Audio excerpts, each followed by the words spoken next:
The town of Harlow Creek, Montana sat pressed between pine ridges and frozen flatland like a place the interstate forgot. Population 1,847. One main street, two gas stations, a diner that closed at 7, and a railroad yard 15 miles east that kept the town alive by a thread of steel and diesel smoke.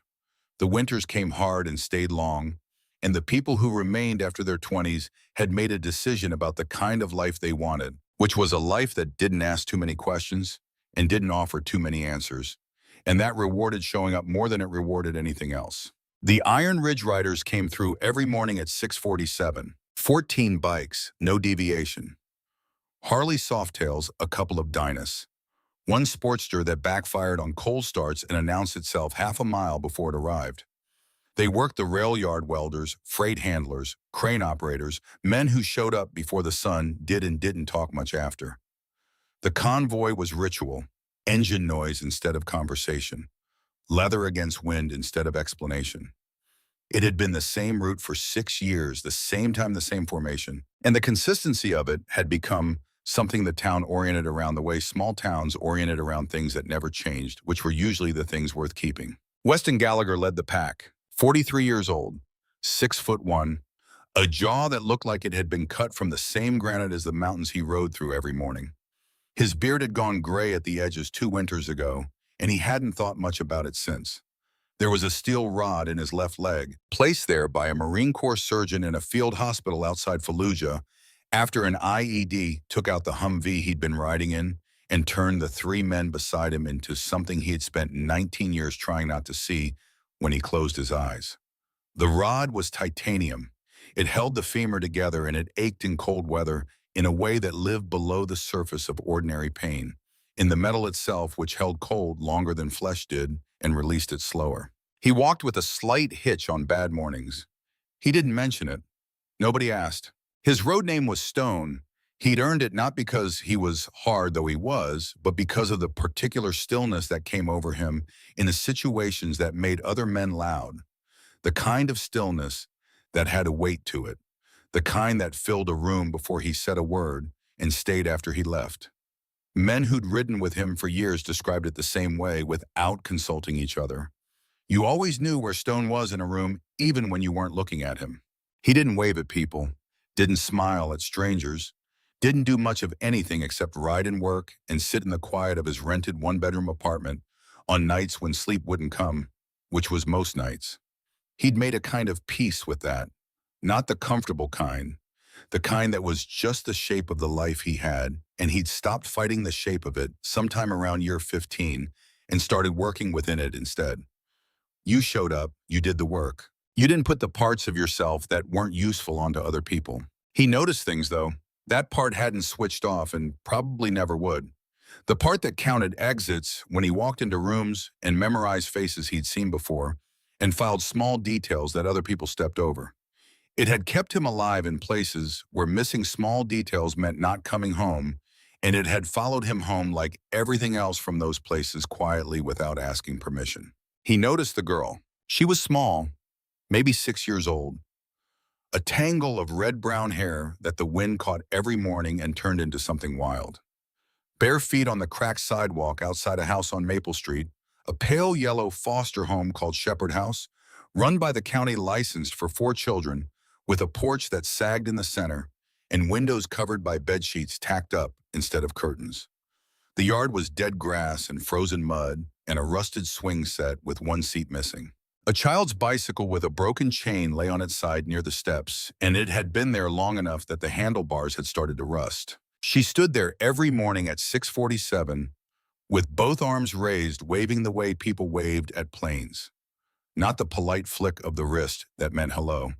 Both arms fully extended, moving with the specific urgency of someone trying to flag down something before it disappeared and didn't come back. Nothing casual about it. Nothing performed. Just desperate, unfiltered hope offered up to 14 motorcycles that came through at the same time every morning and would come through again tomorrow whether she was there or not. The first morning Stone saw her, he didn't wave back. Kids waved at bikes. That was normal. He filed it and kept riding. The second morning, Darnell Briggs' riding sweep, 31 years old, burns on his forearms from welding sparks. A baby daughter he saw every other weekend threw the girl a casual salute. She lit up, not smiled, lit up, like something switched on behind her eyes that had been dark for a while. Darnell looked back at Stone and raised an eyebrow, and Stone said nothing and they kept going. The third morning, all 14 riders waved. After that, it became part of the route, a checkpoint, something the convoy oriented around without anyone deciding to. The girl was always there, same spot, same time, same frantic waving that had something underneath it. Stone couldn't name yet, but recognized the way you recognized a sound heard in a different context, not from logic, but from the place below logic where the body stored its longer memory. The riders waved back. No names, no stopping, just acknowledgement. A moment of connection in a world that didn't seem to be offering her much else. Stone started watching more carefully, not in a way that required words or action, just in the way a man with too many miles behind him learned to read what other people stepped over. He noticed the way she stood too still when the waving stopped, like the animation drained out of her the moment the engines faded, and she was left with whatever the house behind her contained. He noticed the way her shoulders pulled inward when the front door opened. He noticed she was always in the same faded orange shirt, regardless of temperature. Montana mornings in late October ran below freezing, and the sidewalk was salted white with frost. But she never wore a coat, never wore shoes that fit, sometimes wore no shoes at all. He noticed the way she watched the bikes disappear around the corner, like she was watching the only thing tethering her to the surface of the world, and what happened to her face in the moment after they were gone. He noticed one morning in mid-October that she kept her right hand behind her back when she waved, using only her left. He noticed the way she positioned her body so the right side faced away from the road. He noticed the purple-black bruising along the outside of her right hand, visible for just a moment when the wind shifted her hair and the morning light hit the right angle. He didn't stop the convoy, didn't say anything. He filed it in that part of his brain that cataloged things before he decided what to do with them, and let the road take him forward. 3 months the girl stood there. 3 months the convoy waved. Through October into November, into the first hard freeze of December, into the particular cold of a Montana winter that stopped being weather and became a physical presence that pressed against everything and stayed. Every single morning, same spot, same arms, same desperate, unfiltered hope. Darnell noticed things too because Darnell had a daughter, and men with daughters developed a secondary attention that ran underneath everything else, quiet and constant. One evening in the third week of November, sitting on the loading dock at the rail yard with sandwiches, neither of them ate, Darnell said, "You see that kid every morning?" Stone nodded. "She always alone." "Yeah, Shepherd House." He said it the way people said names of places they'd heard about and didn't have good associations with. "My cousin's kid was in the system for 2 years. Came out wrong, didn't talk right, flinched at everything for a long time after." Stone set his coffee down on the dock railing. The fluorescent lights in the break room behind them cast a pale stripe across the concrete. Somewhere in the yard, a freight horn sounded twice. "You think something is wrong," Stone said. Darnell looked out at the rail lines. He stirred his coffee with a stick that had already dissolved. "I think kids don't wave like that unless they need to." That stayed with Stone, planted itself in the part of his brain that cataloged things before he'd decided what to do with them. He started paying attention to the house itself on the passes, the peeling paint, the mailbox that leaned the windows with their makeshift curtains, the porch soft in the center. There were other children. He saw them sometimes. Faces in windows, shadows moving behind glass, but the red-haired girl was the only one who came outside, the only one who waved. Then on a Tuesday morning in the second week of December at 6:46, 1 minute before the convoy reached Maple Street, Darnell pulled up beside Stone at a four-way stop 2 blocks out. The light was red, 4 cars in front of them. Stone heard something, small feet on asphalt, moving fast. He turned. She was already there, bare feet on frozen pavement, the orange shirt hair wild in the morning wind, moving with the desperation of a child who has decided to do something terrifying before she can talk herself out of it. She came straight to his bike. Her eyes were enormous and doing something complicated, measuring him, estimating the distance between what she needed and what she could expect, deciding whether to cross it. She didn't say anything. She reached out with her left hand and tucked something into the leather saddlebag at his right knee. Small, and folded the movement quick and practiced like she'd rehearsed it. Then she looked up at him. 1 second. Eyes that were too old for her face. Eyes that had been doing this kind of calculation for longer than a 6-year-old should have been doing it. The light changed. The cars moved. The convoy rolled. Stone looked in his mirror, and she was standing at the corner watching them go, arms at her sides, for once not waving, just watching until they disappeared. He forgot about it through the shift, or tried to. The saddlebag carried tools and a rain cover and a folded map he hadn't needed in years, and whatever she'd put in there settled into the bottom of it, and the rail yard swallowed the morning the way it always did, loud and cold and relentless, the kind of work that didn't leave much room for anything else while you were in it. He found it that night. He was cleaning the bag out on his kitchen table, looking for a wrench he'd misplaced, when his hand closed on something small and folded. A piece of paper creased so many times it had gone soft at the edges, the fibers starting to separate along the fold lines. He unfolded it under the kitchen light. 7 words. Pencil. The handwriting of a child who'd learned her letters but hadn't had much practice stringing them into sentences. The letters uneven in size, some reversed the whole message, listing slightly uphill, like the paper had moved while she wrote.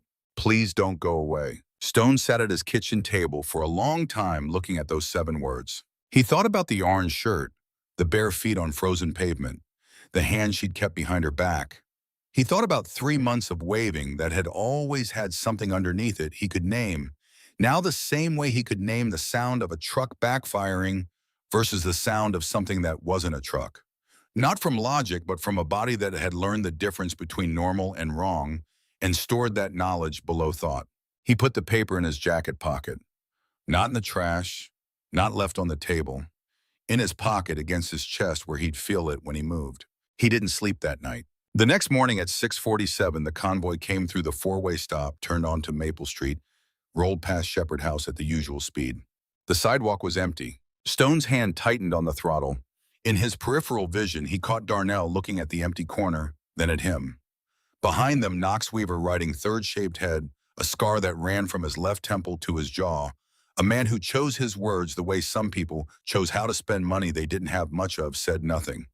But his eyes went to the empty sidewalk, then to the house, then to the back of Stone's helmet, where they stayed.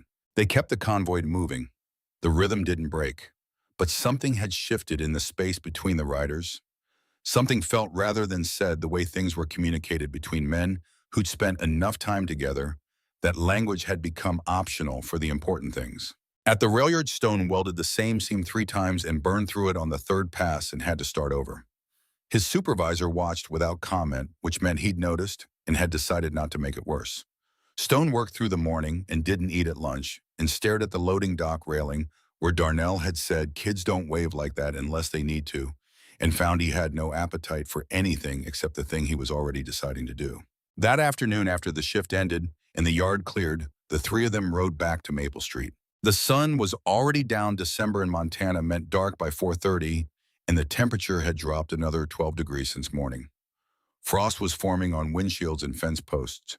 The pine trees at the edge of the yard stood absolutely still in the windless cold. Shepherd House looked worse in the fading light. The porch had a soft spot in the center that the boards had given up trying to conceal. The mailbox leaned. The rusted bicycle was still in the dead grass. A dog barked somewhere behind the fence once and went quiet. Stone killed his engine at the curb. Darnell and Knox followed. The silence after the engines died had a texture to it, dense and watchful, like the street itself was paying attention. He walked up the cracked driveway and climbed the 3 steps to the porch. The wood creaked under his weight. He knocked 3 times firm enough to be heard, not aggressive, the knock of a man who intended to stand there until someone answered. Nothing. He knocked again. A shadow moved behind the window. Then the door opened 4 inches on a chain. A woman's face appeared in the gap. Mid-40s, hair pulled back tight, eyes that moved quickly across Stone's face, and then to his hands, and then to Darnell and Knox behind him, assessing everything in the space of 2 seconds. Beverly Oates. Stone would learn that name later. Right now, she was just the face in the gap and the quality of stillness. She was performing the stillness of someone managing their own reaction rather than simply having one. Can I help you? I'm looking for the little girl, red hair, about 6. She usually stands out front in the mornings. Why? Want to make sure she's okay. Something tightened around Beverly Oates' eyes. Not surprise. Something more calculated than surprise. She's fine. Can I talk to her? No. Why not? Because I said so. A pause. Who are you? Someone who rides past every morning. She waves at us. We wave back. We haven't seen her today. The door started to close. Stone put his hand on the frame, not forcing it, just stopping it. Her eyes went wide. Get your hand off my door, or I'm calling the police. Call them. I'm serious. So am I. Darnell stepped up behind him. Ma'am, we're not trying to cause trouble. We just want to know the girl's okay. Beverly looked past Stone at the two men in the driveway. Something moved across her face, not quite fear, but the thing that lived next to fear when a person had enough experience to know that some situations required a different kind of management. She's not here, she said. She was moved to another placement this morning. Standard procedure. Now get off my property. Stone looked at her, at the eyes that still hadn't made real contact, at the hands gripping the door's edge, at the way she'd said standard procedure, the way people said things they'd practiced saying. He stepped back. The door closed. The deadbolt clicked a sound like a period at the end of a sentence. The three of them stood on the porch in the cold and didn't move for a moment. The rusted bicycle lay in the yard. The swing set's one remaining seat moved slightly in a wind that had picked up from the north. Knox said very quietly, with the specificity he brought to all his observations, "She's lying." "Yeah," Stone said. They came back the next morning. Not three of them. Word had moved through the chapter the way it always moved, not through announcement or formal communication, but through the frequency that traveled between men who'd ridden together long enough that they could distinguish between situations that required a response and situations that didn't. 31 Iron Ridge riders rolled down Maple Street at 6:47. They didn't block the street, didn't rev engines, didn't shout or gesture, or do anything that could be characterized as threatening. They rolled slowly, slowly enough to be counted, to be seen, to be remembered, and then they parked along both sides of the block and cut their engines and stood. Leather vests and scarred hands and faces that had been in weather for decades. Men who drove rivets and welded freight cars and hauled crane loads and showed up before the sun did. Standing on a residential street on a Tuesday morning, doing nothing that any law in Montana could touch, which was exactly what they were doing and which was the point. Neighbors came onto porches. A car slowed and then drove on. Two kids waiting for a school bus stared until the bus came and they had no choice. At 7:15, a county sheriff's deputy pulled up, got out, walked over to Stone. Young professional not looking for trouble. They talked for 12 minutes. Stone answered every question calmly and completely. Yes, they were parked legally. No, they weren't blocking traffic. Yes, they'd move if the property owner asked them to. No, the property owner had not asked. The deputy made notes, looked at the line of bikes, looked at the house, made more notes, got back in his cruiser and drove away. At 7:40, Beverly Oates appeared at the front window and stood there for a long time looking at the line of men. Then the curtain dropped. At 11:30, a white Department of Family Services van arrived. Two women got out with clipboards in the professional calm of people who'd learned to hold their faces steady regardless of what they were walking into. They knocked. Beverly answered. They went inside.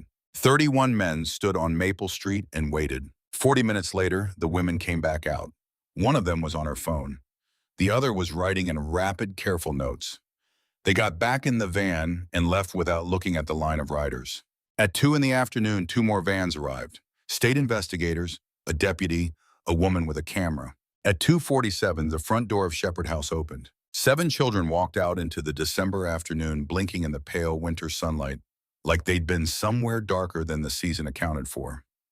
Small and quiet and careful in the way children got when they'd learned that the next thing was often worse than the last, and that the appropriate response to new situations was to take up as little space as possible and wait to see what was required. Rosie was the fourth one out, 6 years old. The orange shirt, bare feet in the cold. No one had thought to put shoes on her in the rush, or no one had bothered. Bruising along her right forearm, visible even from the curb. A cut above her left eye that had closed on its own without being cleaned, the dried blood still at the edge of it. She walked out and stood on the porch and looked at the line of bikes and the line of men, and her expression was not what Stone had expected. Not relief, not tears, just a careful, serious, measuring assessment, the same eyes that had looked up at him at the four-way stop when she pushed the paper into his saddlebag. doing the calculation, deciding what this was before she committed to feeling anything about it. Stone crossed the dead grass to the porch steps.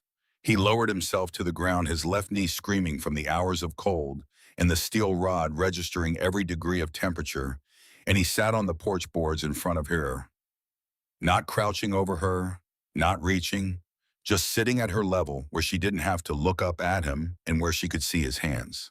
He said nothing. There was nothing to say that the moment didn't already hold. She looked at him for a longer time. The way she looked at things, she was trying to understand before she committed to a response. Then she reached out very slowly with her left hand and put two fingers on the back of his right hand. Not holding it, just making contact with the thing she'd been waving at for 3 months, confirming it was real. A caseworker appeared at her shoulder, Karen Slater. Early 30s, dark hair. The quiet efficiency of someone who did hard work and had made a decision not to flinch at it. She put her hand gently on Rosie's shoulder. "We need to go now, sweetheart." Rosie looked at Karen, then back at Stone. She took her fingers away from his hand. Stone stood slowly, the knee announcing itself, and stepped back. Said nothing because nothing he could say was adequate. Karen walked Rosie to the van. Rosie went without resistance. She had practice with vans and new places and strangers who meant well and systems that had their own logic. She climbed in. The door started to slide closed. She turned and looked through the window, found Stone's face without searching for it, like she'd memorized where he'd be. She didn't wave. She just looked at him with those two old eyes, steady and serious, and memorizing, like she was storing the image of him somewhere she could find again. The van pulled out. Stone stood on the sidewalk and watched it go. His hands were loose at his sides. Behind him, 30 other men watched in silence as the van turned the corner and disappeared. Nobody said anything. The street was very quiet. The rusted bicycle was still in the yard, and it occurred to Stone that nobody had brought it with them, and it would just sit there rusting until someone came to deal with the property. Darnell appeared at his shoulder. "We got her out."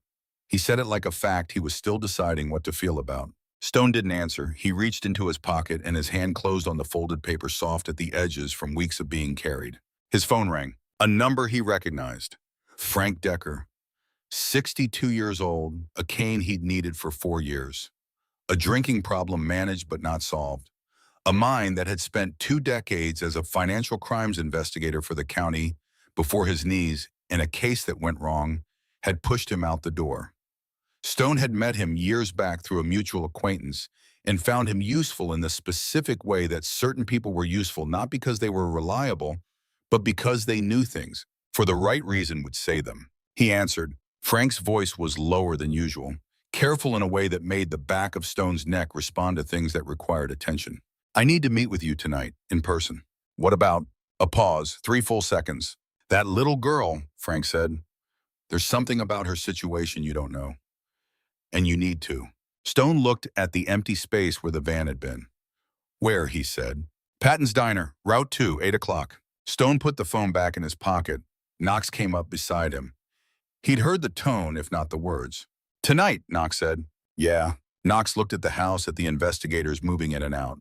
Then he looked at Stone. "I'll ride with you." "I've got it." "I know you've got it. I'll ride with you." Stone didn't argue. He got on his bike. The engine caught and the sound of it went through him the way it always did. Not loud now, just present the vibration that had become the closest thing he had to a kind of quiet. 31 bikes pulled out of Maple Street, slow and low through the December afternoon, and Stone rode at the front and thought about 7 words written in a child's unsteady pencil. He had 6 hours until 8 o'clock. He used 3 of them at his kitchen table with a cup of coffee. He didn't drink the paper unfolded in front of him under the kitchen light, turning over everything he thought he knew about the situation and examining the parts that didn't hold together when you looked at them directly. The coffee went cold. The light outside the window went dark before 5 o'clock, the way it did in December in Montana. He sat with the cold coffee and the 7 words and the weight of a man who knows something has started and cannot see where it ends. Patton's Diner on Route 2 had been there since 1971 and looked every year of it. Vinyl booths repaired with electrical tape, a counter with 8 stools, a pie case with 3 varieties on a turntable that had needed oiling since roughly the Reagan administration. The coffee was consistently bad in the way that certain things were consistently anything through repetition rather than intention. It was the kind of place that didn't try to be other than what it was, which Stone had always found more honest than most. He got there at 7:50. Frank Decker was already in the back booth facing the door, a cup of coffee in front of him untouched, a manila folder on the table closed, one hand resting flat on top of it. Frank looked 68, though he was 62. The years had settled on him in the way they settled on men who carried things they didn't put down often enough. Gray hair gone nearly white at the temples, a cane hooked on the seat beside him, eyes that were still sharp, still paying attention, still cataloging behind everything else. Stone slid into the booth across from him. A waitress poured coffee without being asked and left. Frank opened the folder without preamble and turned it so Stone could read. Inside was a printout, a spreadsheet dense with names, dates, and placement identification numbers. Stone found the name he was looking for in the fourth row. Her name is Rosie June Holloway, Frank said. 6 years old, mother deceased car accident 18 months ago. Father is James Holloway, currently at Montana State Prison in Deer Lodge. Armed robbery, 3 years into a 5-year sentence. Stone looked at the dates beside Rosie's name, the spacing of the entries, the progression of placements. This is her fourth placement in 3 years, Frank said. First dissolved when the mother died and the state took custody. Second was a family placement that lasted 4 months. Third was Shepherd House, 7 months.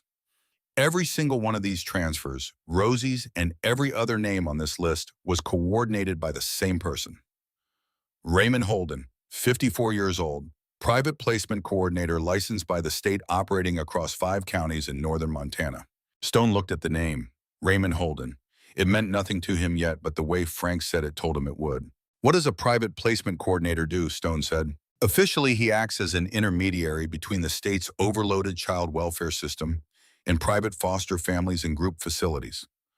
Finds placements for children the state doesn't have immediate capacity for. Handles the paperwork, coordinates transitions. Frank paused. The pause of a man who had been deciding how much truth to spend. That's the official version. Tell me the other one. Frank's hand moved on the folder. Not nervous, something older than nervous. Group homes and residential facilities pay higher coordination fees than private family placements. When a child is in a stable family placement, the fee is a one-time amount. When a child gets moved to a group facility, Holden receives a cut of the daily rate. When that child gets moved again, he gets another cut. Frank's voice had gone flat. He's been doing this for 11 years.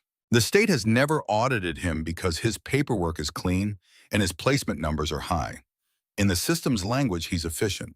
Stone looked at the list of names, a column of ages beside each one. The youngest was 4.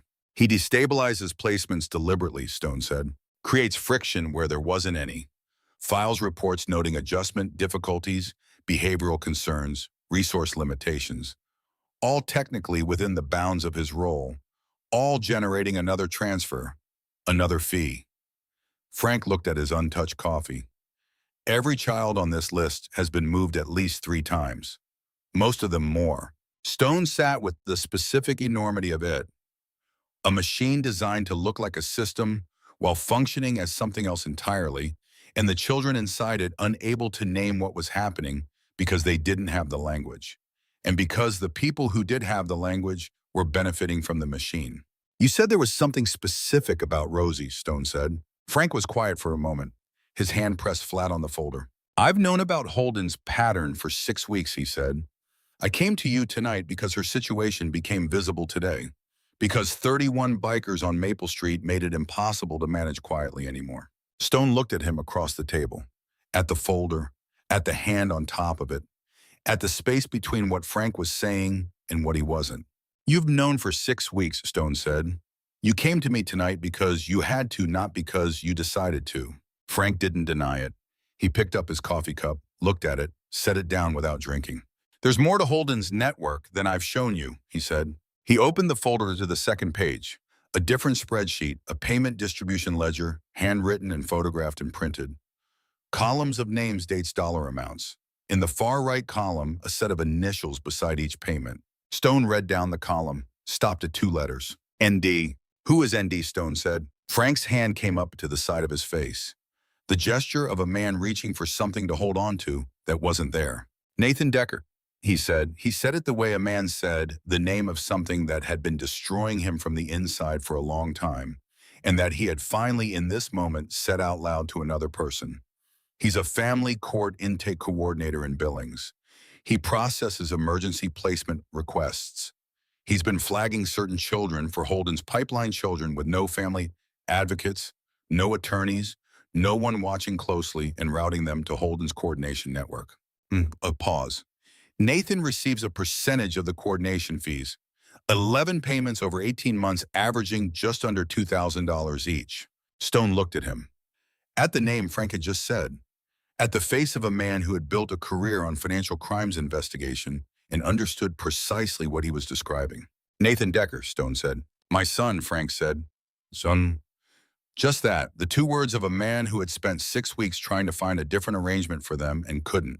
The diner's pie case turned slowly on its turntable. The coffee machine made a sound. A couple in the front booth talked quietly about something that had nothing to do with what was happening in the back booth.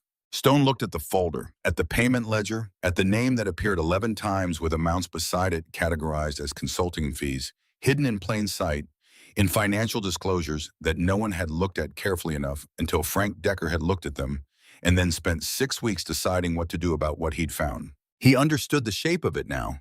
Frank bringing him to Holden, Frank showing him the pattern, Frank steering him toward the coordinator and away from the financial records where the network was documented, where his son's name appeared 11 times. 6 weeks of carrying it. 6 weeks of calculating whether there was a version of this where Nathan wasn't in the center. Tonight, when 31 bikers on Maple Street had made the situation impossible to manage, quietly, Frank had come. With the folder half open, with the part that mattered most held back. You've been steering me, Stone said, toward Holden and away from the financial records. Frank didn't deny it. Your son is in the pipeline, Stone said, and you came here tonight because the situation changed and you needed to stay in front of it. Frank's jaw worked. He looked at the table. He looked like a man who had put something down and discovered it had been attached to him and was pulling pieces of him with it as it fell. He's my son, Frank said.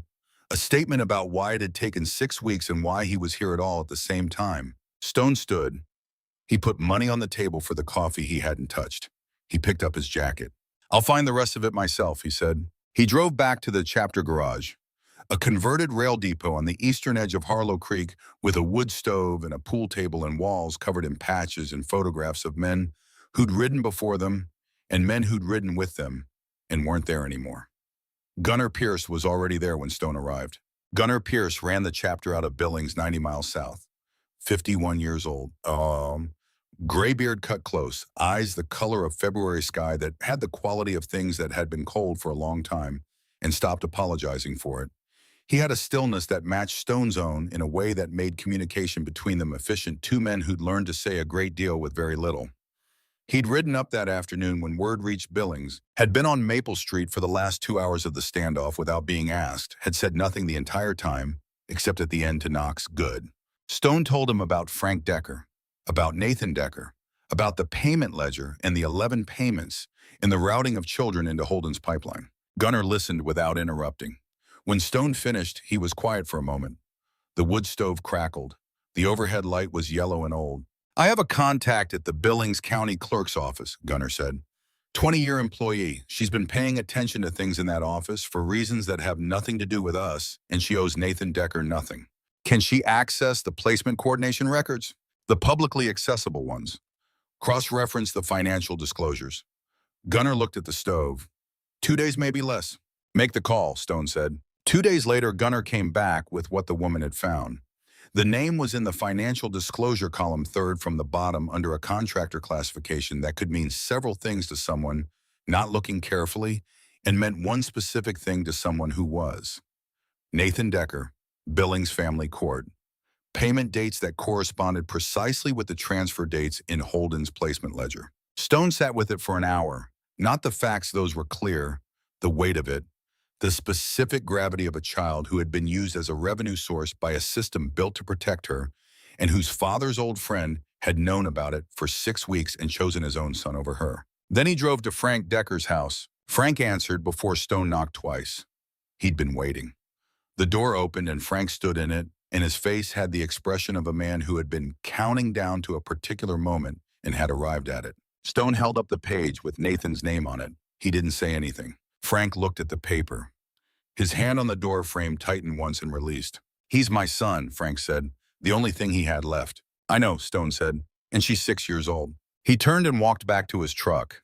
He drove for 40 minutes without a destination out onto the highway east of Harlow Creek, where the road ran flat and straight and visible for miles. He thought about Frank, about the calculation Frank had been making for 6 weeks and what it had cost Rosie. He thought about the particular damage done by people who did terrible things for reasons that were almost understandable, which was somehow worse than the damage done by people who did terrible things for no reason at all.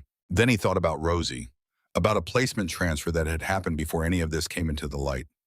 Holden moving her before the visibility of the situation at Shepherd House could complicate his operation. Moving her to Sunrise Group Home in Billings, a place where Nathan Decker processed paperwork and nothing had changed yet. He turned the truck around. The call from Karen Slater came 3 days later at 3:15 in the morning. Rosie had run away from the group home in Billings, discovered missing at 2:45 when a night staff member made rounds. A side door that didn't latch properly. No other signs. Karen had run out of better options. She had Stone's number from the day at Shepherd House.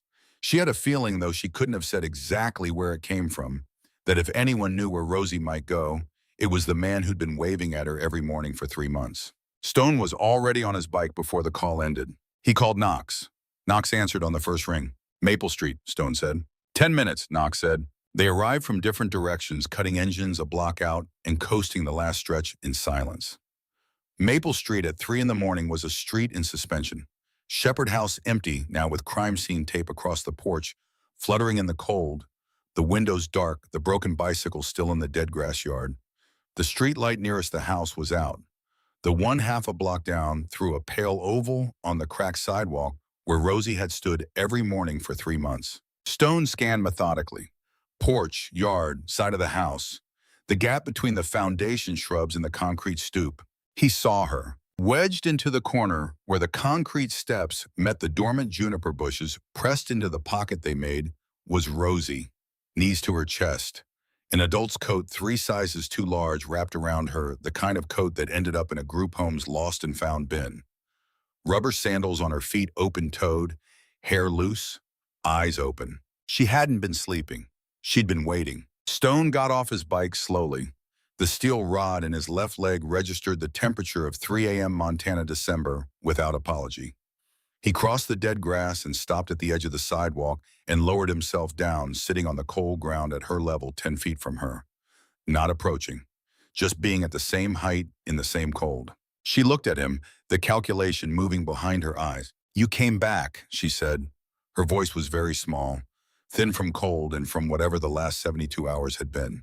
"Yeah," Stone said. "I waved at you, at the other place, through the window of the van. I saw you. Did you wave back?"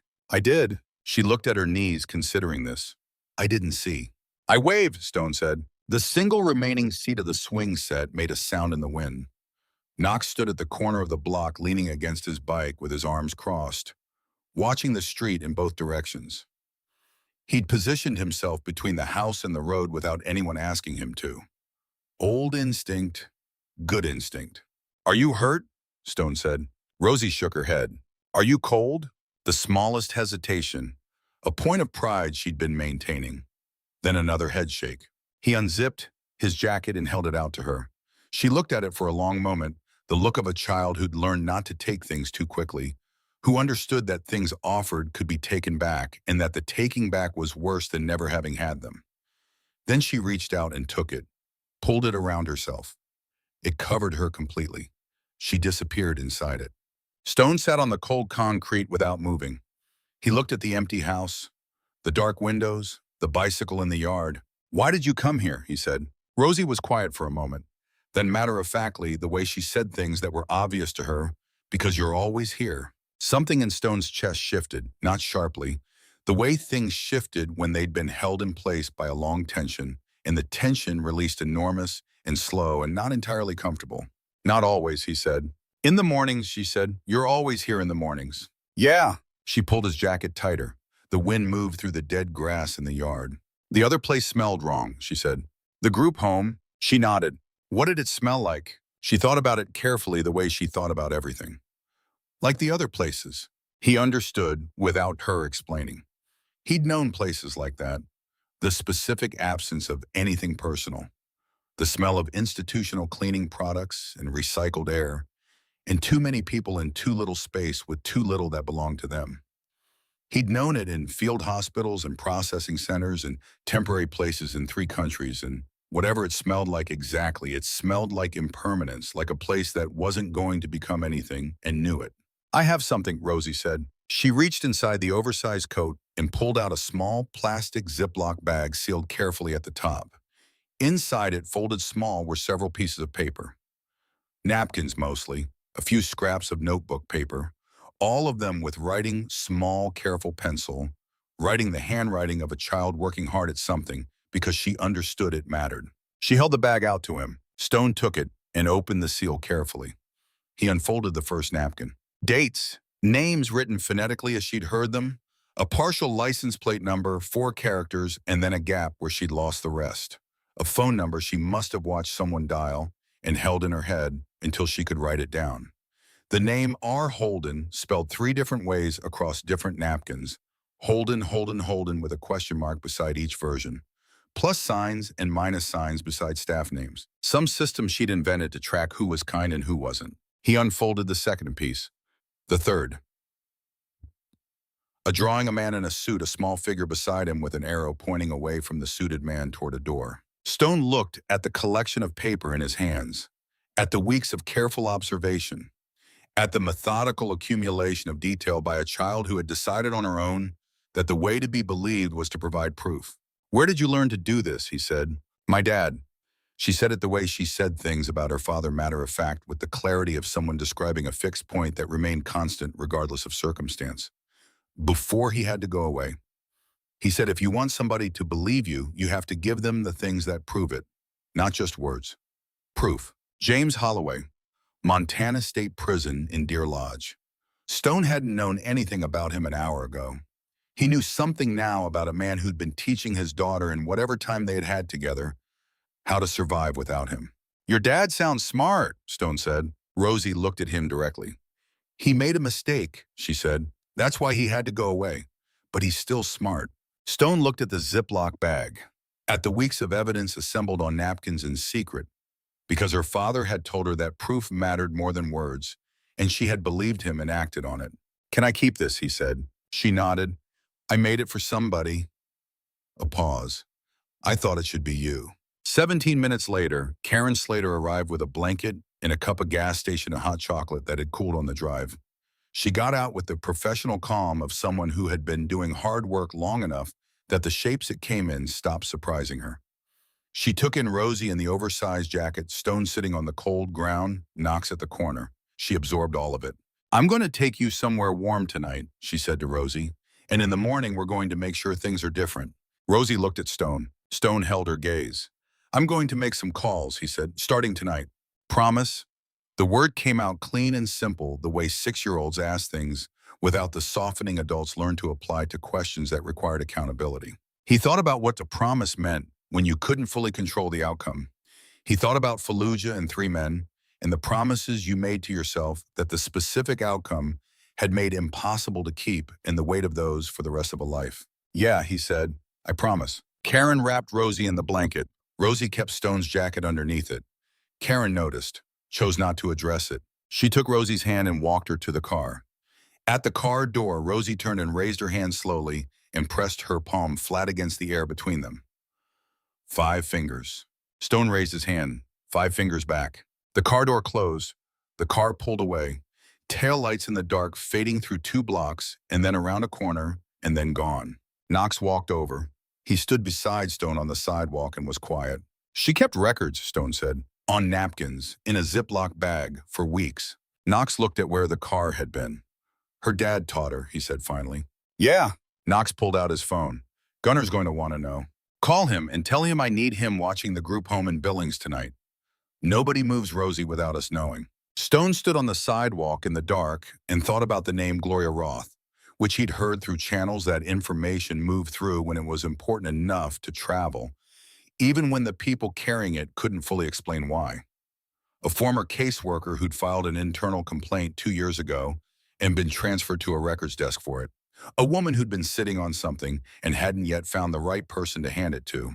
He thought about what Frank Decker had shown him and what Frank had deliberately not shown him and the distance between those two things. His phone lit up. Unknown number. A photograph. It loaded slowly through the cold weather signal. When it resolved, his blood went cold. Rosie. Inside a room at the group home in Billings, sitting on a cot looking at the wall, shot from outside through a window close enough that whoever took it had been standing on the facility's property within arm's reach of the glass. She was looking at the wall. She had no idea anyone was watching. Below the photograph, 3 words. Back off now. Stone read the message. He looked at the photograph. At the angle, the distance, the window frame, at the edge of the image. Someone in Holden's network had positioned themselves near Rosie within the last hour and taken this photograph and sent it to Stone's phone, which meant they had his number, which meant they'd been watching him as closely as he'd been watching them, which meant the assumption that he had more time than he did was wrong. He called Knox. Knox came. Stone showed him the phone without saying anything. Knox looked at the photograph with the expression he used for things that required a response rather than a reaction. He handed the phone back. We go to Gloria Roth tonight, Knox said. Right now. Stone forwarded the photograph to Gunnar Pierce with 2 words, watch closer. Gunnar replied in 30 seconds done. Then Stone called Darnell. Darnell answered on the second ring, coming fully awake fast. I need you to drive tonight, Stone said. Long drive. I need someone who doesn't look like what we are. Can you use your wife's car? A pause. The sound of feet on a floor. A decision being made quickly. 9 minutes, Darnell said. Gloria Roth lived in Missoula, 2.5 hours west on roads that were icy in patches and empty at that hour. Her house was on the east side of the city, a neighborhood of small yards and chain-link fences and porch lights that stayed on through the night. White siding, a brown door, a single juniper by the front steps. What was inside was 14 cardboard boxes. Stone saw them through the window before Gloria opened the door, stacked against every wall of the front room labeled in black marker, with dates and case reference numbers, some going back 9 years. A woman's entire professional conscience boxed and carried from one address to the next because she couldn't let it go and couldn't yet figure out what to do with it. Gloria Roth was 44 years old, dark hair shot through with early gray, eyes that moved quickly and assessed before they settled. She opened the door on the chain, looked at Stone, looked at Darnell, looked at Knox at the curb. You're the biker, she said, not a question. Frank Decker called you, Stone said. 20 minutes ago. She studied his face with the attention of someone making a decision. He said you'd probably come tonight. She unchained the door. Come in. The house smelled like old paper and coffee and the dry quality of a place heated carefully in a Montana winter. Gloria moved through the boxes the way you move through furniture. You'd stop seeing her body finding the gaps automatically. She sat them at a kitchen table and poured coffee without asking and stood across from them with her arms crossed. How much did Frank tell you? Stone said. The pattern, Holden, the financial angle. A pause. He didn't mention Nathan. Nathan Decker is in the payment ledger, Stone said.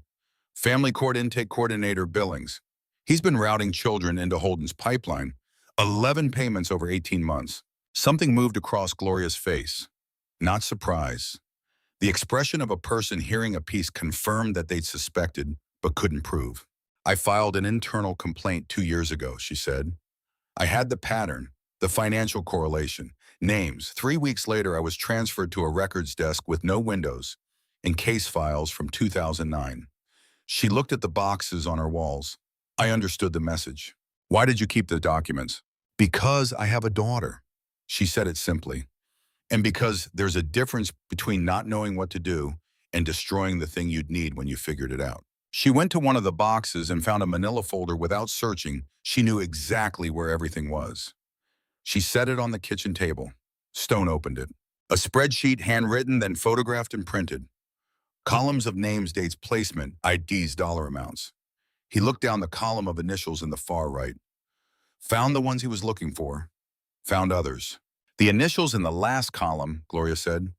A county court clerk, 2 caseworkers in the Billings DFS office, and at the bottom circled. She turned to the last page. A name in red pen. Nathan Decker. 12 payments over the 18 months I documented. Total just over $23,000. Corresponding dates match 11 placement transfers I've verified. Stone looked at the circled name, then at the list of children on the facing page. Ages, placement histories, behavioral notations. He found Rosie's name, fourth from the top. Age 6, 4 placements. The notation beside her name transfer accelerated post-Shepherd House visibility. Transfer accelerated because 31 bikers had stood on Maple Street and made her visible. Because Holden had moved her before visibility could become investigation. Stone had done the thing he'd come to do, and in doing it, had triggered the response he hadn't anticipated. He sat with that for a moment. "We need to get this to the FBI field office in Helena," he said. "I know," Gloria said. "I've known for 2 years. I needed someone the network hadn't compromised, and someone with enough reach to move the documents before Holden could block it." She looked at him.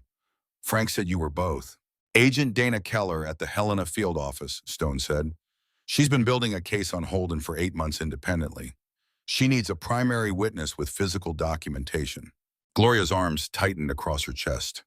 Her eyes went to the hallway to the door down it, with a crayon drawing taped to it. She looked at it for a moment. "If I go on record and this doesn't hold, I'll make it hold," Stone said. "You can't promise that." "No," he said. "But I'm going to try harder than anyone has tried in 2 years, and you've run out of other options." Gloria looked at him across the table. At the folder, at the 14 boxes, at the crayon drawing on the door. Then she nodded. The nod of someone who had been waiting for something and had decided this was as close as it was going to get. "Holden will know something's moving by morning," she said. "Once he files an emergency order claiming the documents are stolen, state case materials, it goes to civil court and disappears for months." "How long do we have?" "Until he finds out we're moving. An hour, maybe less." Stone looked at Darnell. Darnell was already on his feet. "Start loading," Stone said. Then Knox's voice came from the front doorway, low and immediate. "Stone, outside." Stone was through the door in 4 steps. Knox stood on the porch pointing down the block. 3 black SUVs parked. Lights off, engines running, exhaust rising in pale columns against the dark sky. They'd been there long enough to settle, long enough to have watched Stone go inside. Stone stood on the porch and looked at them, counted exhaust columns. He thought about the photograph of Rosie on the cot. He thought about Gloria's daughter and the crayon drawing on the door. He went back inside. 3 vehicles outside. They're watching, not moving yet. "We still have a window." He looked at Gloria. "Your car is in the back. 2-car garage, the Accord. Darnell takes you and as many boxes as will fit. Back gate lights off until you hit the cross street, then drive the speed limit to the 93 north to I-90. Don't take the direct route." He looked at Knox. "Knox takes 3 boxes on his bike runs parallel on the back roads. I run interference out front." Darnell and Gloria loaded the Accord from the back garage, box by box moving fast. Knox secured 3 boxes to his rack with cargo straps from his saddlebag. 8 minutes start to finish. Stone called Gunner Pierce. Gunner answered immediately. "I need you on I-90 eastbound in 20 minutes, Stone said. "Darnell is running the Accord with the witness and documents north on the 93 to pick up I-90.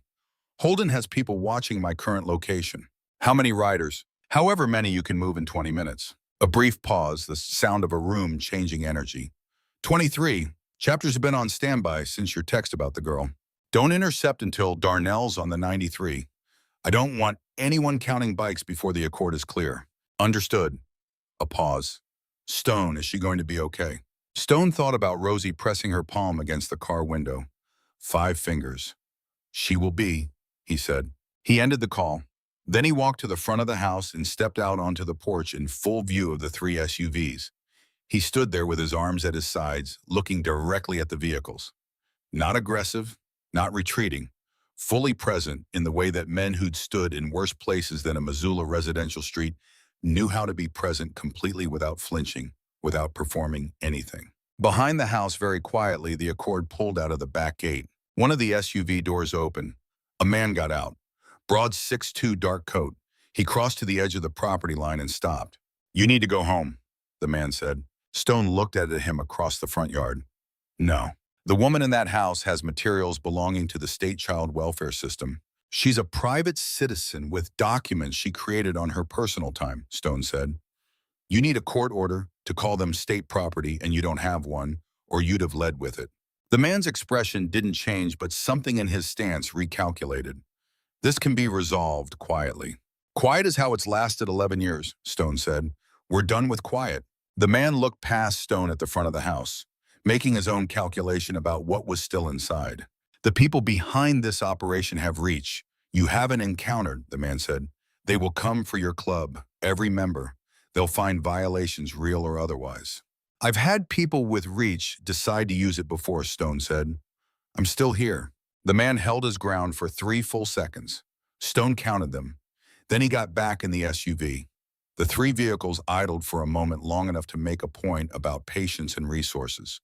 Then they pulled out and drove north until their taillights faded. Stone went back inside, picked up his helmet, and got on his bike. He ran north on the highway with his headlight high and moved at the speed of someone who expected to be followed, which he was one of the SUVs had repositioned and was behind him within 2 miles.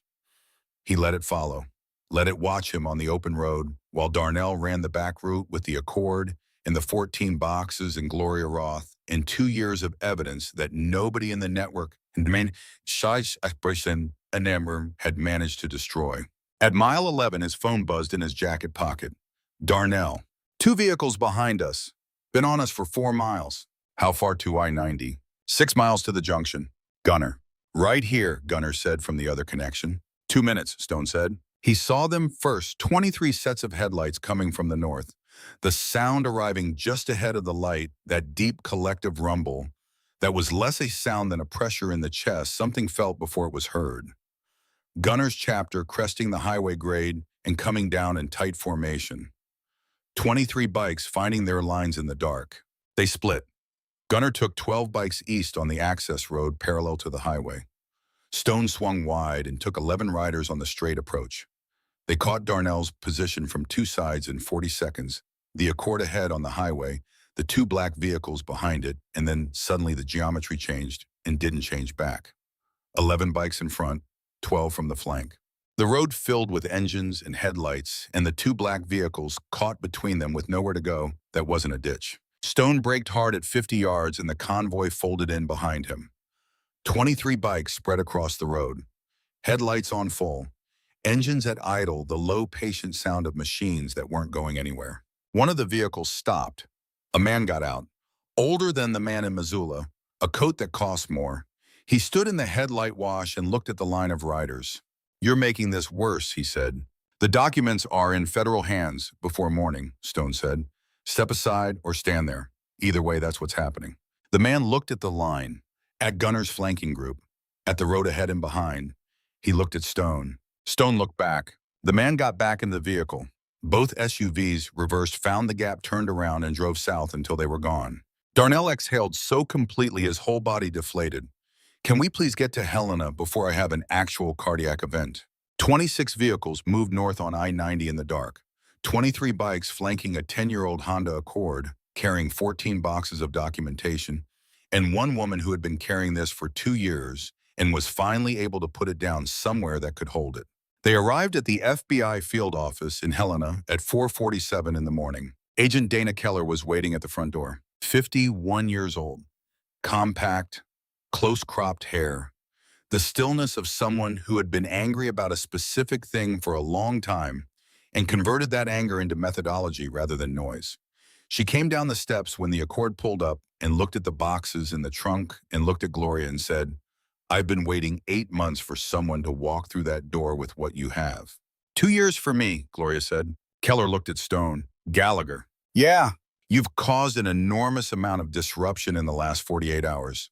Is that a problem? She looked at 23 bikes behind him, engines off, riders standing in the pre-dawn cold. She looked at Gloria, at 14 boxes. No, she said, it's exactly what this needed. She picked up the first box herself. Inside, all of you, I have coffee. The coffee was institutional and bad. Stone drank 3 cups and didn't taste any of them. By 6 in the morning, the documentation was formally received and entered into evidence. By 7, a federal attorney was on the phone.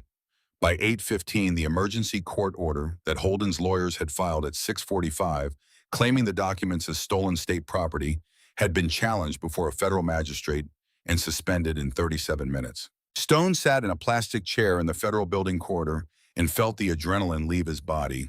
It left behind everything the adrenaline had been covering. The steel rod in his left leg ached from the cold, and the hours on the bike in a deep, specific way. His hands had a fine tremor. His eyes burned. His back carried the grinding exhaustion of a body pushed past what it wanted to do. Knox sat down beside him without being asked, handed him a bottle of water. Stone drank half of it. His phone rang. Frank Decker. He answered. Frank's voice was different from the diner from his front doorstep. Something had gone out of it, the quality of a man who had stopped managing something and had set it down, even though setting it down was its own kind of wreckage. I'm in the lobby, Frank said. I've been here since 4. I gave a full statement. Everything, the payments, the conversations, and Nathan's role, what I knew and when I knew it, and what I chose to do with that knowledge. A pause that had been prepared for a long time. All of it. Stone didn't say anything. He's my son, Frank said, not as an excuse, as an accounting, as a man describing the reason for the thing he'd done and acknowledging that the reason hadn't made the thing right. But she's 6 years old, and I spent 6 weeks deciding which of those things mattered more, and I was wrong about which one it was. I'm sorry for all of it. Stone looked at the hallway ceiling, at the fluorescent lights with their faint, persistent hum, the sound you stopped hearing until you stopped. I know, he said. He ended the call, looked at Knox. Frank turned himself in, he said. Knox nodded slowly. He understood the weight of it without Stone explaining the shape of the thing, which was one of the things about Knox. He could read the weight of an outcome without needing every dimension of it described. The arrest happened that morning. Keller moved simultaneously across the network, no gaps the way she'd said she would. Raymond Holden was taken from his home in Whitefish at 9:03. Nathan Decker was arrested at the Billings Family Court building at 9:11, still at his desk, still processing the morning's paperwork, which had a kind of grim irony to it. Beverly Oates was picked up at a gas station 22 miles east of Harlow Creek, which suggested she'd been tipped and hadn't gotten far enough. 2 caseworkers in the Billings office were suspended pending investigation. A family court clerk was arrested at his home. Frank Decker surrendered voluntarily at 8:15, 45 minutes before the warrants processed. He came alone.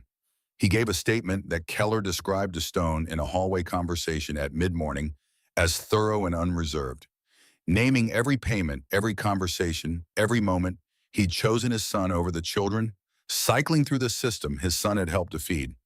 He was 62 years old and he looked, Keller said, like a man who had put something down that had been taking pieces of him for a long time, even though the floor gave way when he put it down. Stone never saw Frank Decker again. He thought about calling once in the weeks that followed, decided against it. Not from anger, he understood, with a clarity that hadn't been asked, for the specific torment of a father who loved a child that was also a wrong he couldn't undo.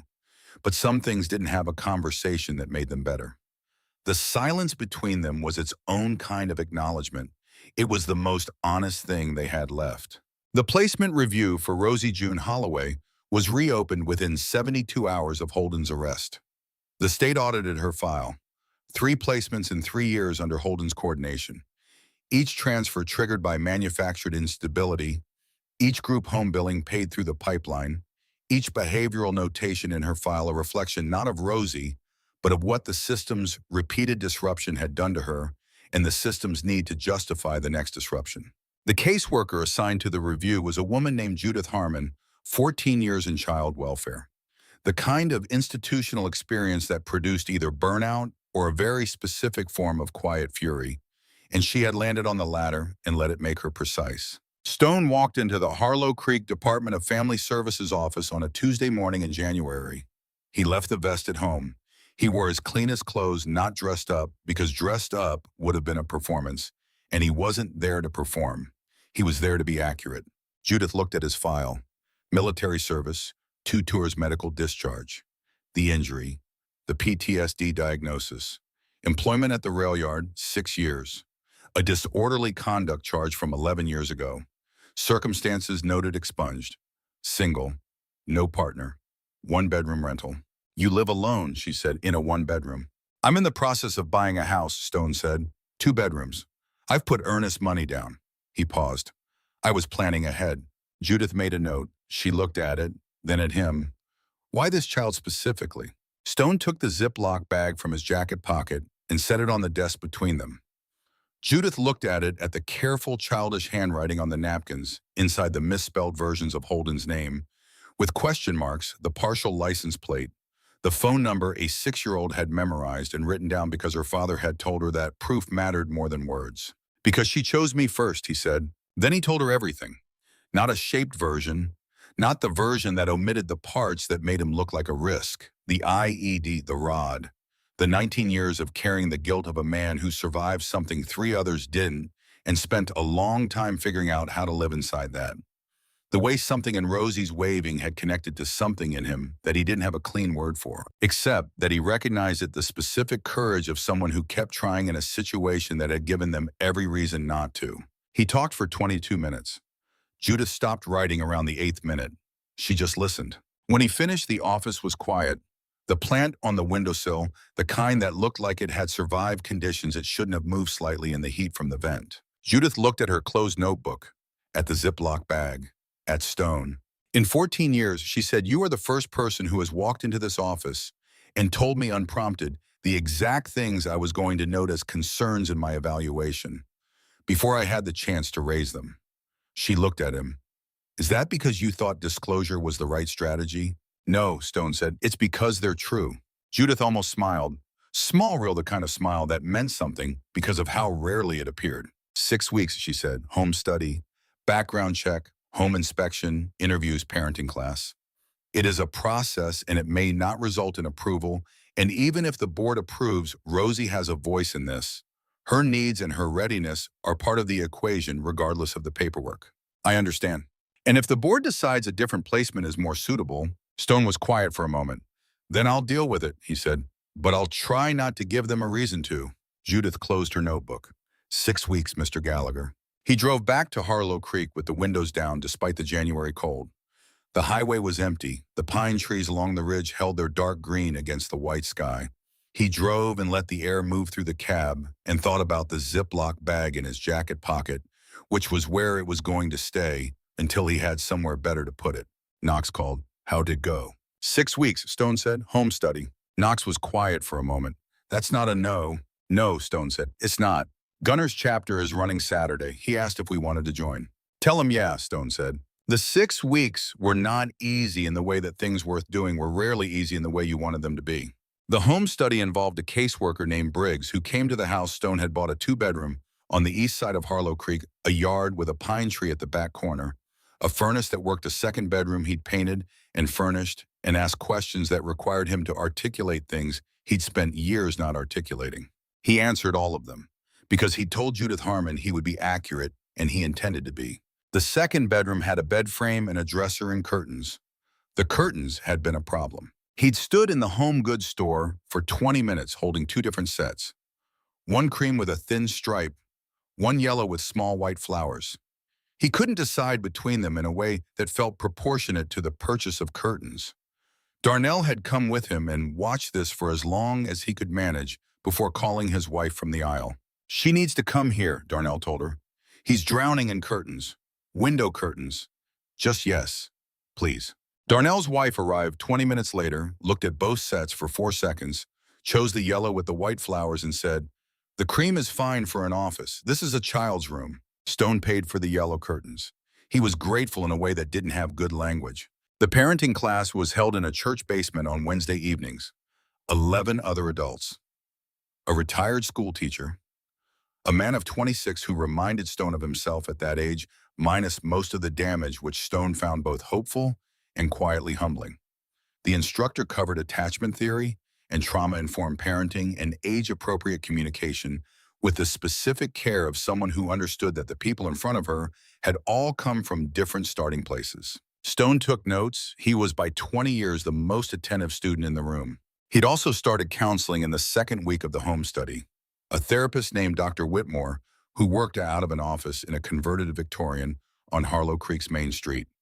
60 years old, 30 years in practice, the quality of someone who had heard a great deal and remained through all of it genuinely interested in what the next person was going to say. Stone had sat across from her for the first session and not said anything for 4 minutes.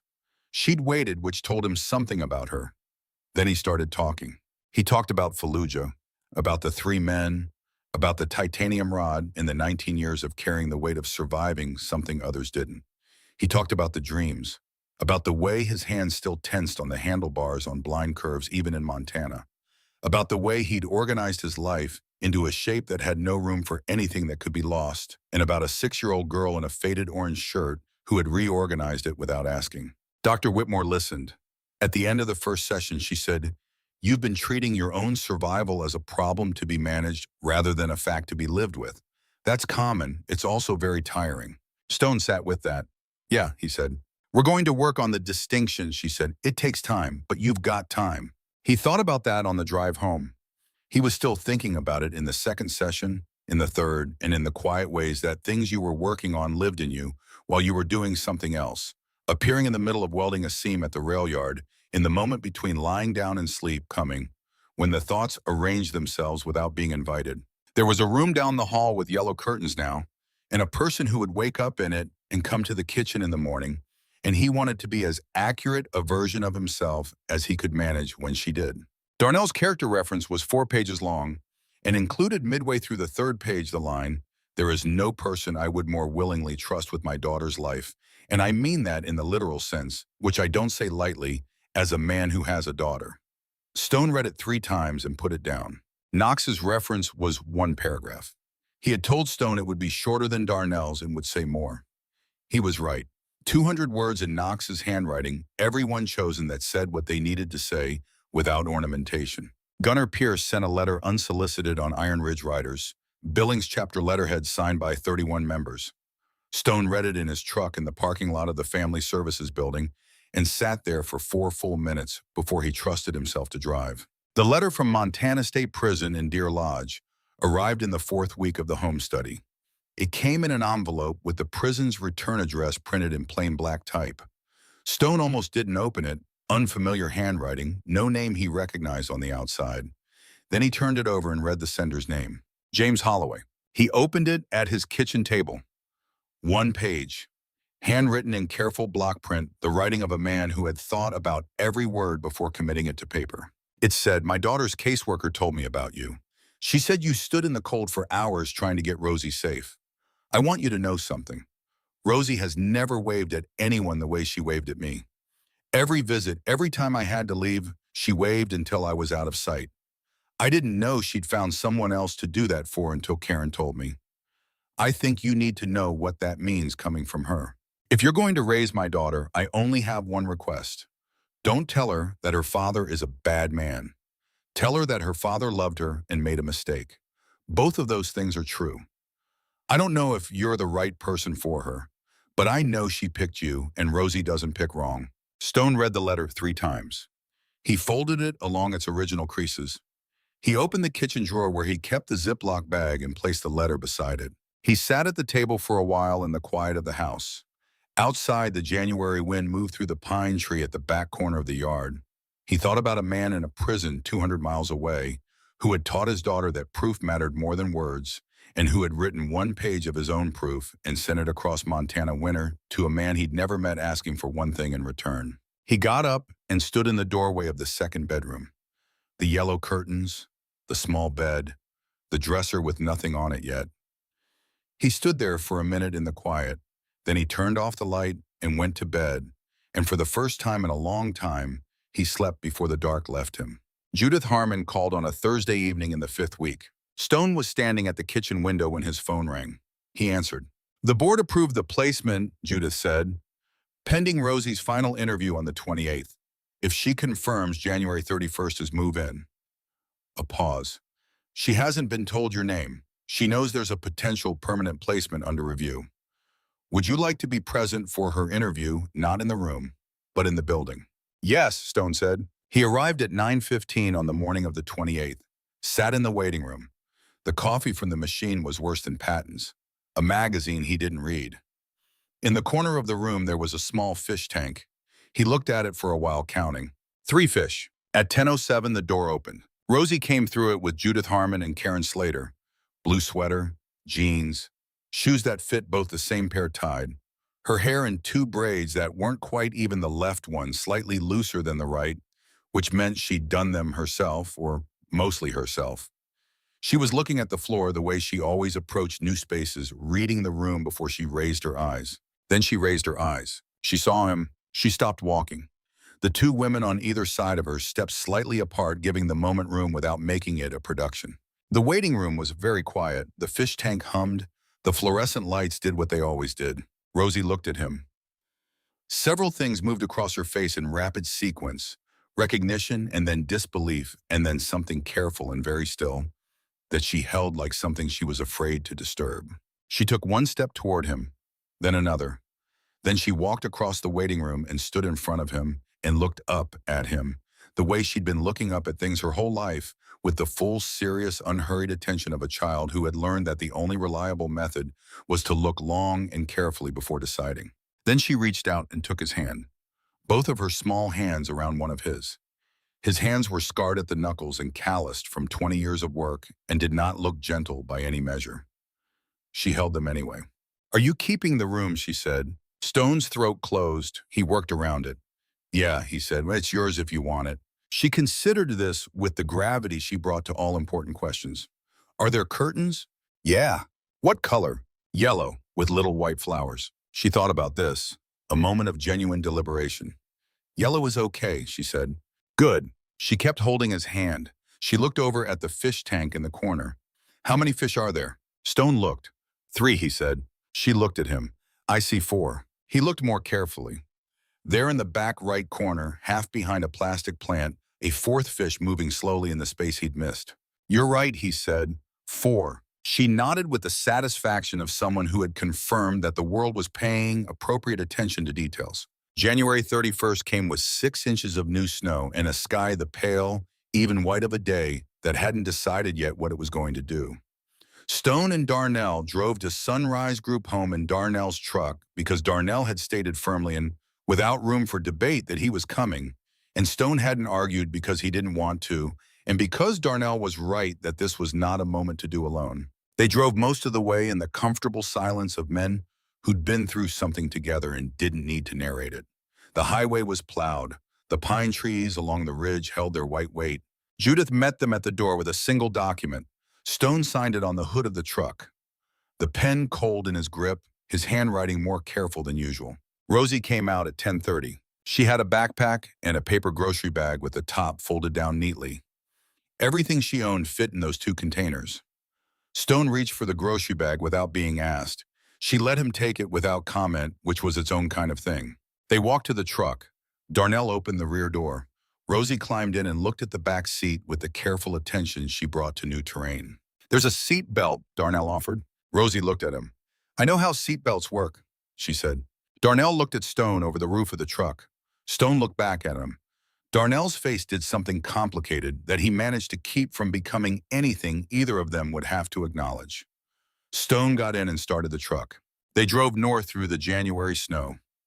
Rosie sat in the back and watched Montana go past the window. The plains white and flat, the pine ridges dark against the white sky. After a while, she said, "Are there other people, the ones on the bikes?" "Yeah," Stone said. "Do they know about me?" "They do." She looked back out the window. "Are they going to be around?" "If you want them to be." She considered this with her characteristic unhurried thoroughness. Then she went back to watching the window.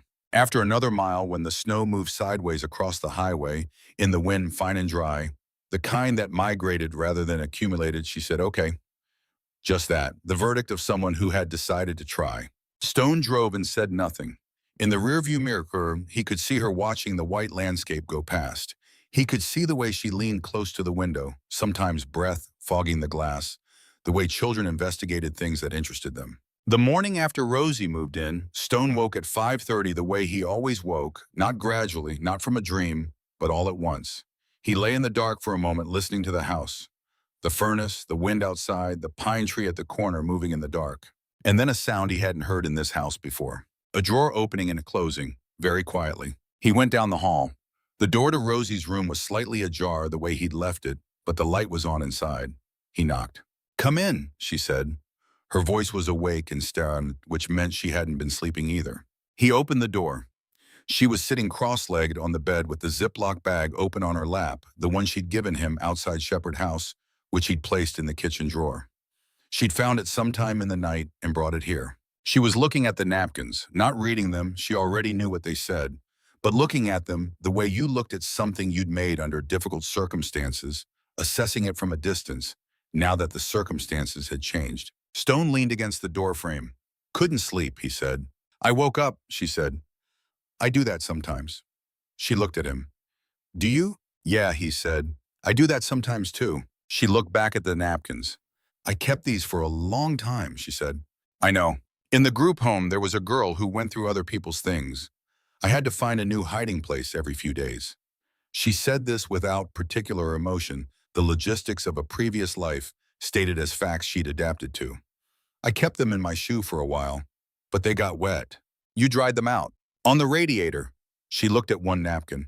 The writing got blurry on this one, but I remembered what it said. Stone came in and sat on the edge of the bed. Rosie didn't move away. She'd stopped measuring that particular distance about a week ago, which he'd noticed and hadn't commented on. You did something really smart, he said, keeping records. She thought about this. My dad said documentation is the difference between a story and a fact, she said. Stories people can argue with, facts they can't. Stone thought about Frank Decker in the diner, the folder half open on the table between them. He thought about a man in Deer Lodge who'd given his daughter a more useful education than most people received in all the formal years of schooling, and who'd done it in whatever time they'd had before he lost access to her, and she'd carried it forward and used it in ways he couldn't have anticipated. Your dad's right, Stone said. Rosie carefully refolded the napkins and put them back in the Ziploc bag. She sealed it, held it for a moment, then held it out to Stone. You can keep it, she said, in case you ever need it. He took it. I'll put it somewhere safe. The kitchen drawer, she said. He looked at her. She looked back with an expression that was not quite a smile, but was close to the expression of a child who had found something out and found it satisfactory. You looked in the kitchen drawer, he said. I looked in all the drawers, she said. Before I went to sleep, I look at all the places in a new place. To know what's there. To know where things are, she said, in case I need them. Stone sat with that for a moment.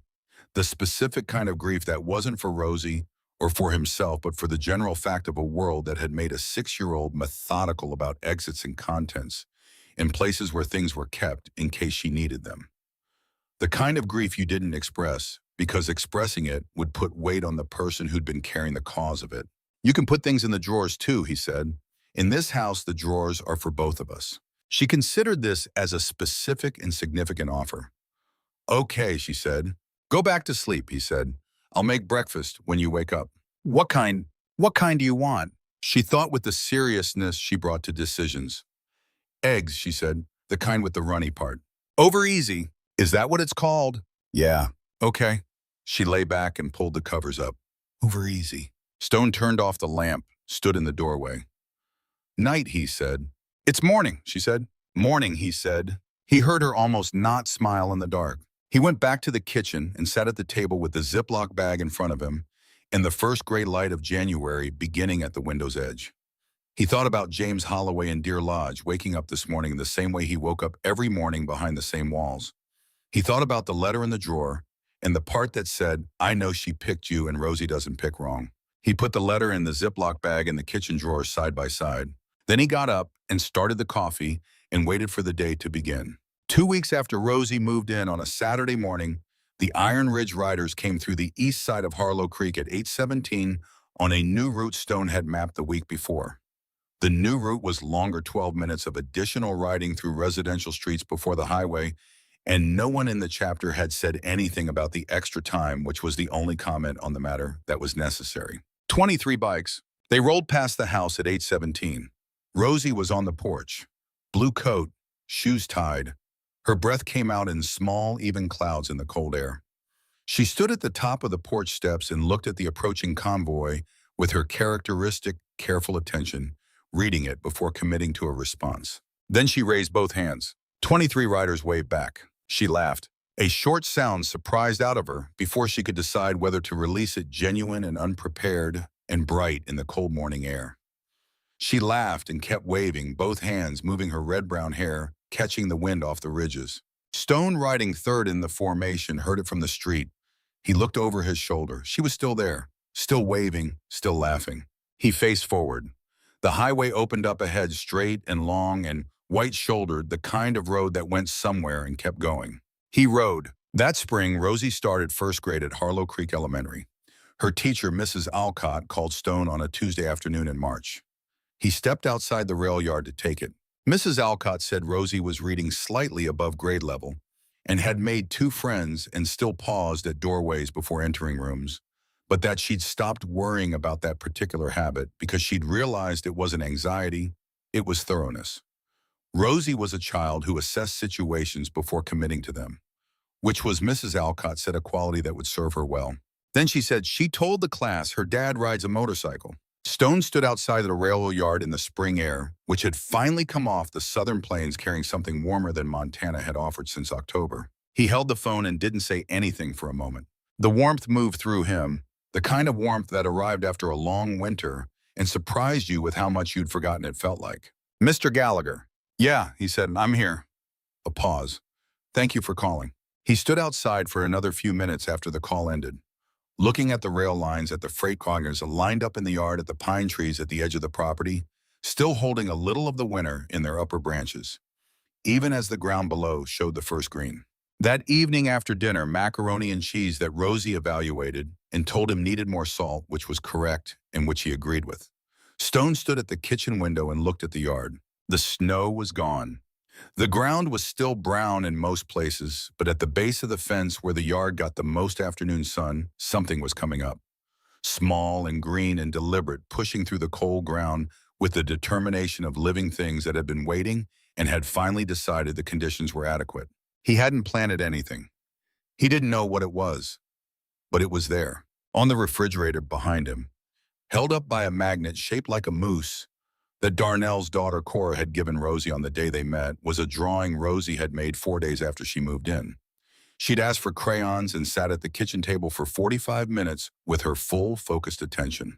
When she was done, she'd brought it to him without comment and stood beside him while he looked at it, present, but not pressing, letting the thing speak and watching to see if it was understood.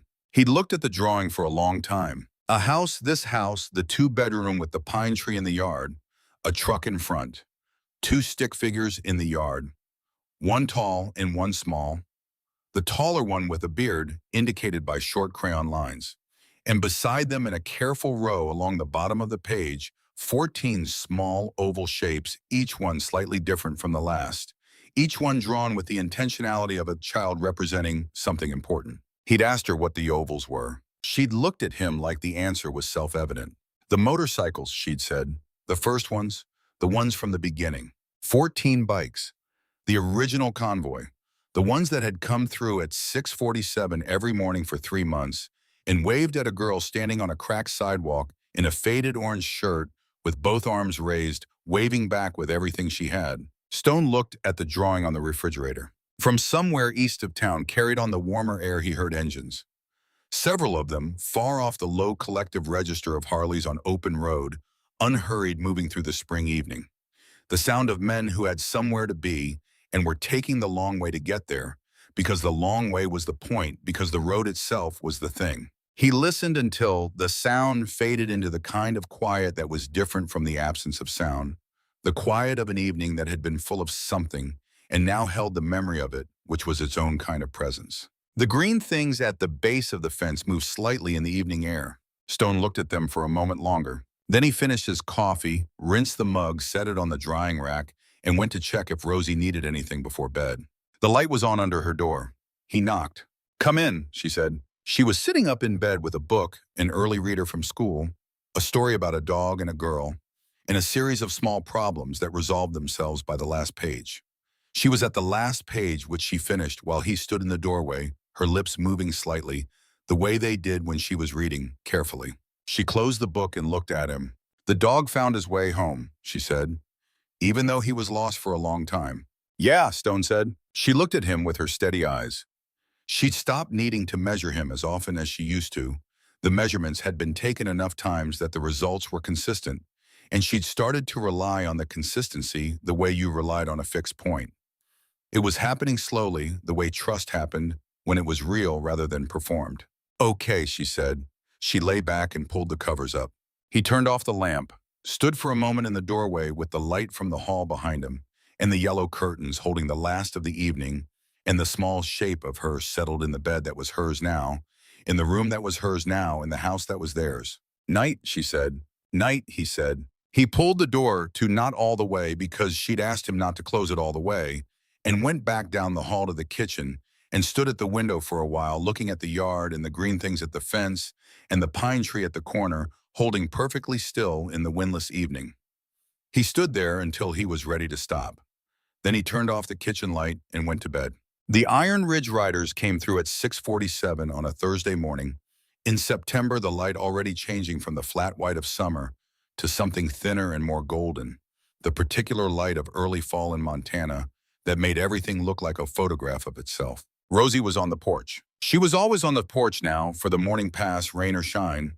She'd put it in her schedule. She kept a schedule written in her careful block letters on a piece of notebook paper taped inside her school folder, and she kept to it with the methodical consistency she brought to all things that mattered to her. Stone rode third of the formation.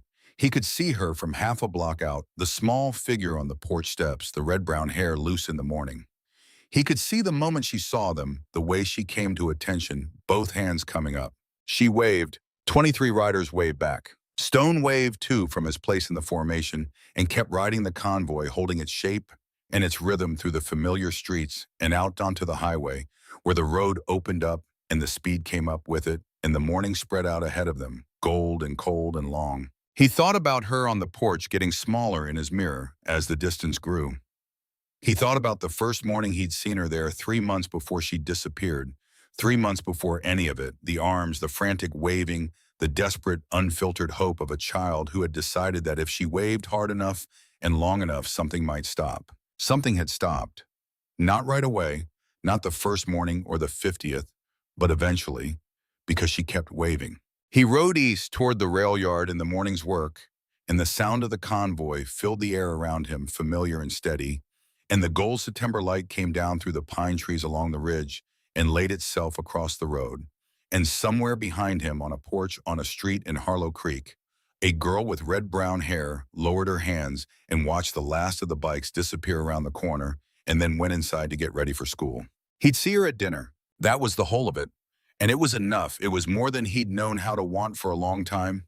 And he was learning slowly the way things worth learning were learned, to let it be exactly what it was, which was his life and hers, in the particular shape they made together in a house with yellow curtains and a drawing of 14 motorcycles on the refrigerator, held up by a magnet shaped like a moose, and green things growing along the back fence that nobody had planted.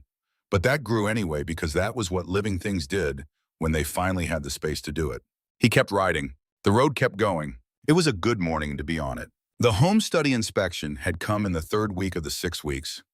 Briggs was a methodical man in his 40s who carried his clipboard with the specific authority of someone who understood that his role was to assess without judgment and had practiced that distinction until it was real. He came on a Thursday morning and spent 90 minutes in the house. He looked at the kitchen, the bedroom, the second bedroom, the yard. He tested the smoke detectors and checked the cabinet locks on the cleaning products and noted the presence of a first aid kit and the absence of unsecured firearms, which Stone didn't have and never had. He sat at the kitchen table and asked questions from a list and wrote down Stone's answers in the shorthand of someone who did this enough that he no longer needed complete sentences. At the end of the 90 minutes, Briggs closed his clipboard and looked at Stone with the expression of a man who had one more question and had been deciding whether to ask it.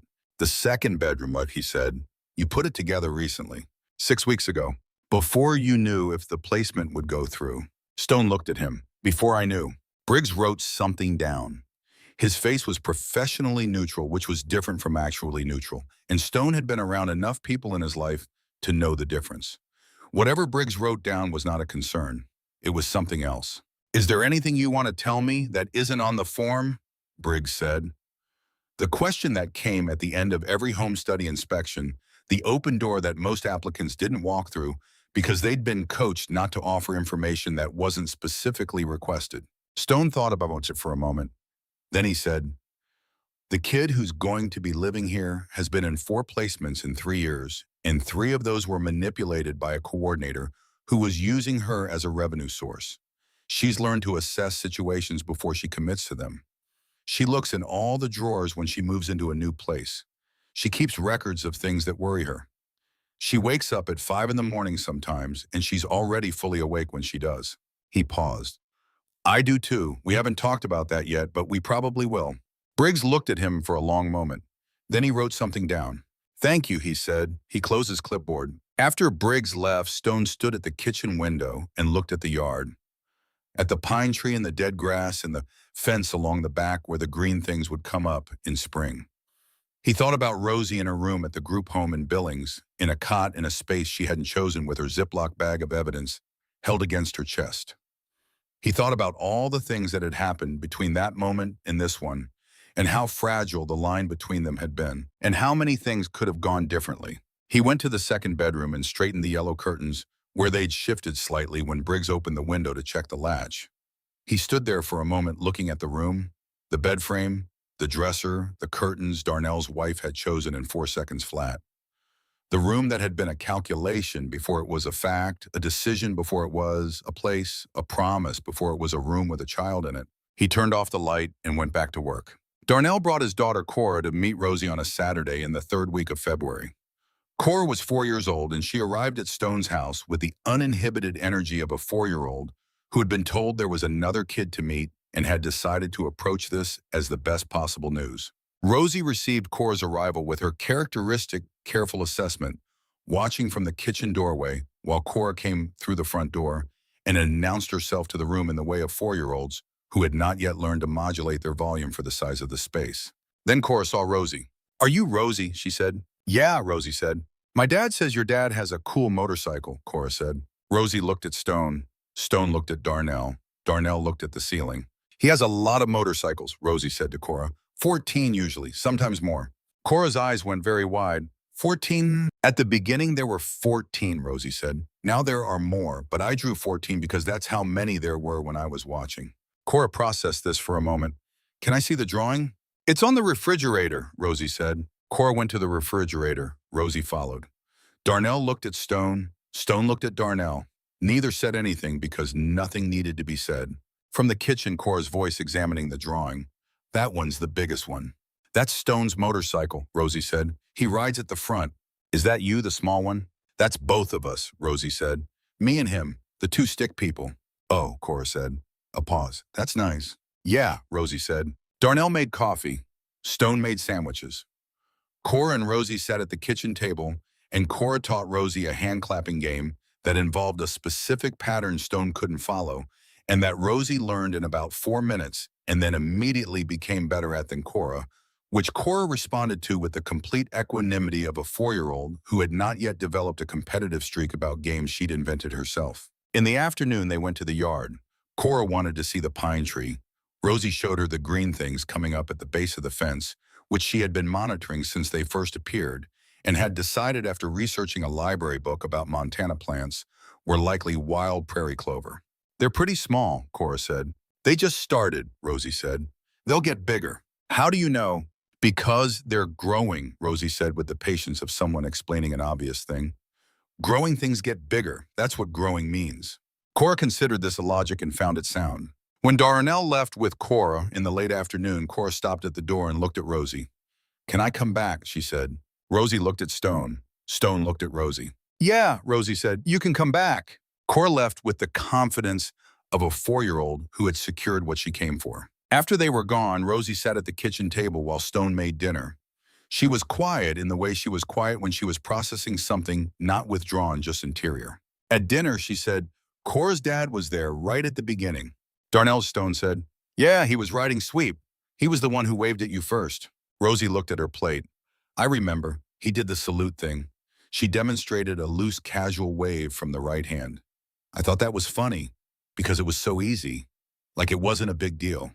"It wasn't a big deal for him," Stone said. "He just saw you and waved.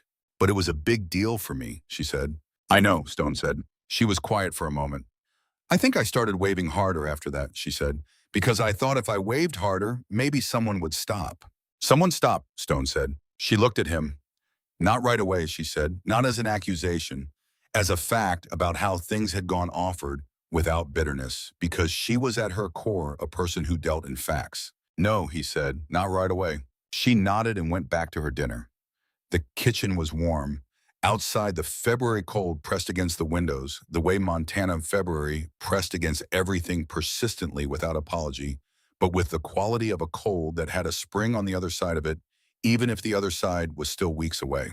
She asked about the military on a Sunday morning in the fourth week. They were at the kitchen table, coffee for Stone and hot chocolate for Rosie, which had become the Sunday morning arrangement. She was drawing.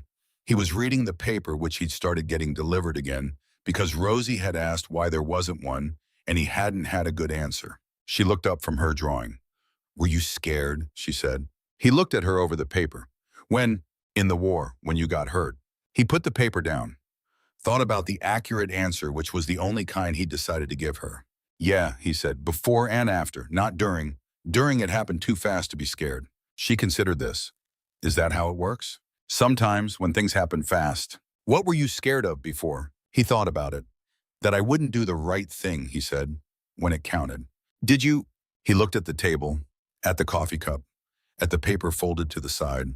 "I tried," he said. "Not always, but I tried." Rosie looked at her drawing.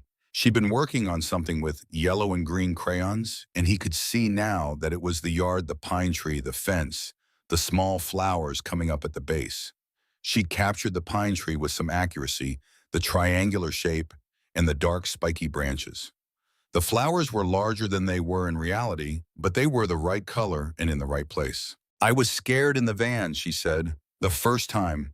When they took me away from Shepherd House, I didn't know where they were taking me." "That was the right thing to be scared of," he said. "I waved at you," she said, "even though the window was dirty. I saw you." "Did you know where they were taking me?" "Not then," he said. "I found out later." "And then you came to find me." "Yeah." She added a few more strokes to the pine tree. "I knew you would," she said, not with drama, just as a statement about what she'd understood to be true. Stone looked at her. At the drawing, at the pine tree rendered in green crayon by a 6-year-old at a kitchen table on a Sunday morning in Montana. "How did you know?" he said. She looked at him.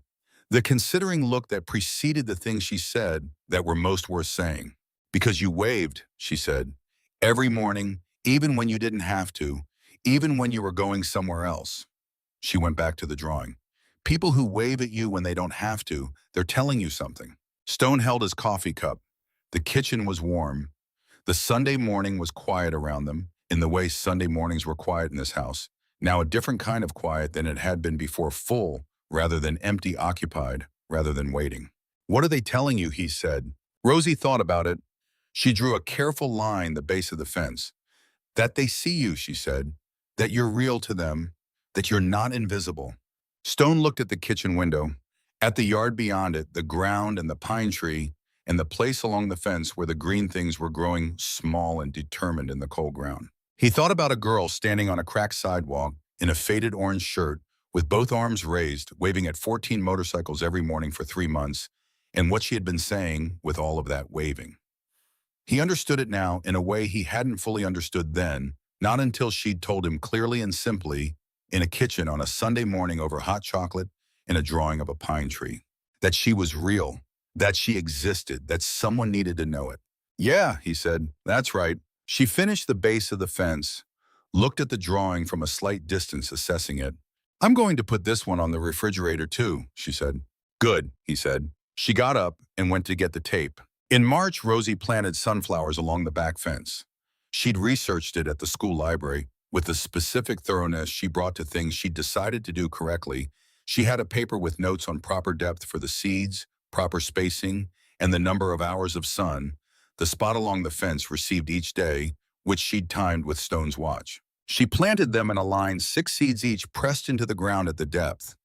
Her notes specified each spaced the distance. Her notes specified each covered and patted down with the same small, careful hands that had written, "Please don't go away," in unsteady pencil on a soft piece of paper, and pushed it into a stranger's saddlebag on a frozen December morning. Stone knelt beside her while she worked the knee, complaining the rod in his leg, acknowledging the cold ground in its direct way, and handed her things when she needed them and stayed out of the way when she didn't.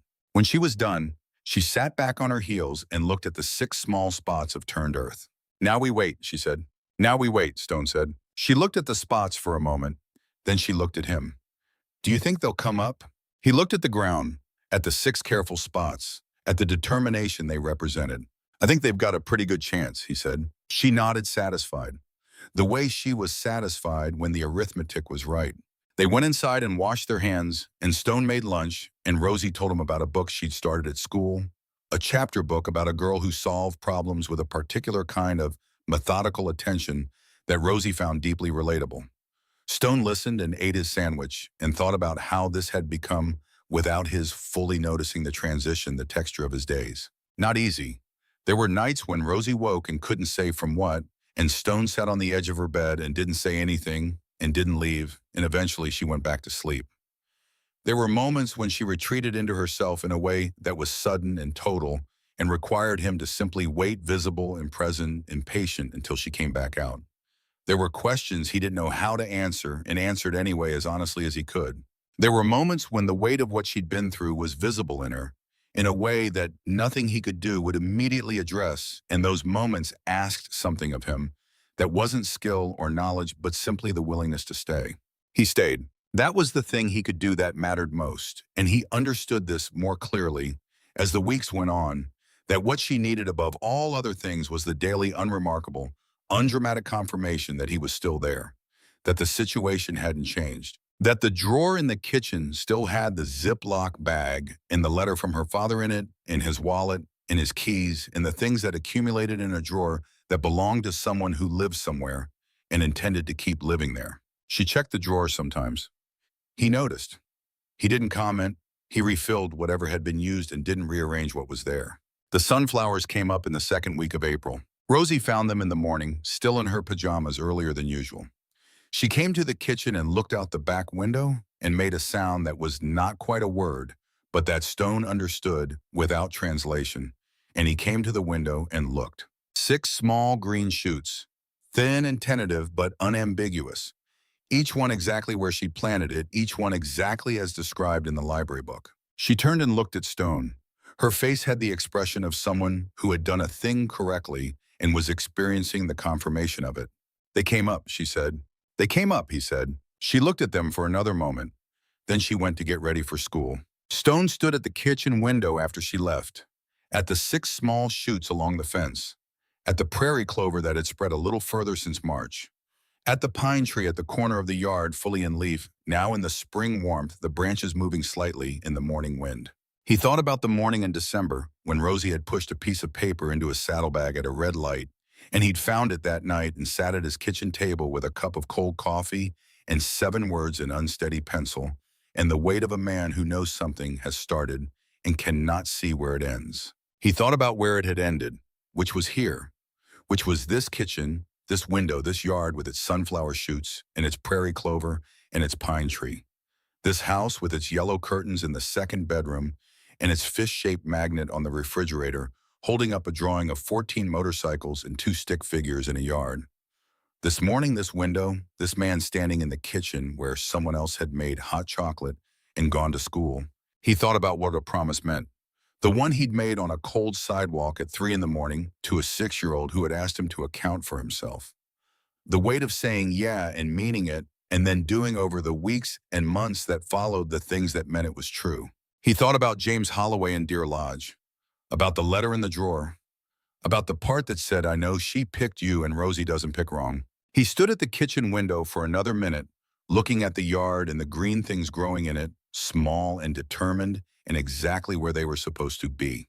Then he poured a second cup of coffee and went back to work. Gunner Pierce came through Harlow Creek in late July with 8 riders from the Billings chapter who'd made a specific detour for no stated reason. Rosie was on the porch when they came through, which she often was in the mornings, and Gunner had stopped the first time the convoy had ever stopped on this particular street and gotten off his bike and walked up to the porch and looked at the sunflowers, which by July were as tall as Rosie's shoulder, turning their faces to track the path of the sun. "Those are good sunflowers," Gunner said. "I planted them in March," Rosie said. "The ground was still cold." Gunner looked at them. "Cold ground, good roots," he said. Rosie considered this. "Is that a thing?" "My grandmother used to say it." "Was she a gardener?" "She was a lot of things," Gunner said. "A gardener was one of them." He tipped his chin at Stone, who was standing at the edge of the porch, and got back on his bike, and the 8 riders from Billings rolled on slow and low down the street and away. Rosie watched them go. Then she looked at Stone. He drove a long way to come by. Yeah, Stone said, he did. She looked at the place where the bikes had been. Because of me, she said.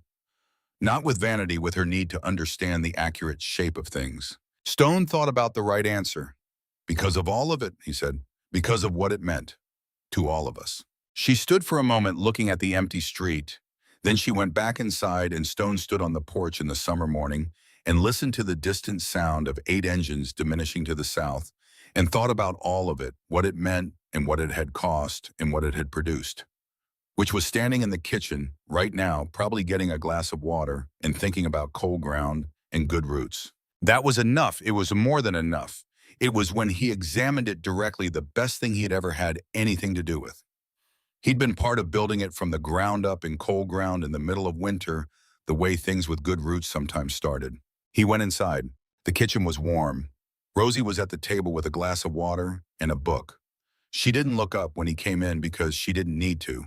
She knew the sound of his footsteps, the way she knew all the sounds of the house, which she'd memorized in the first weeks and still updated quietly against any changes.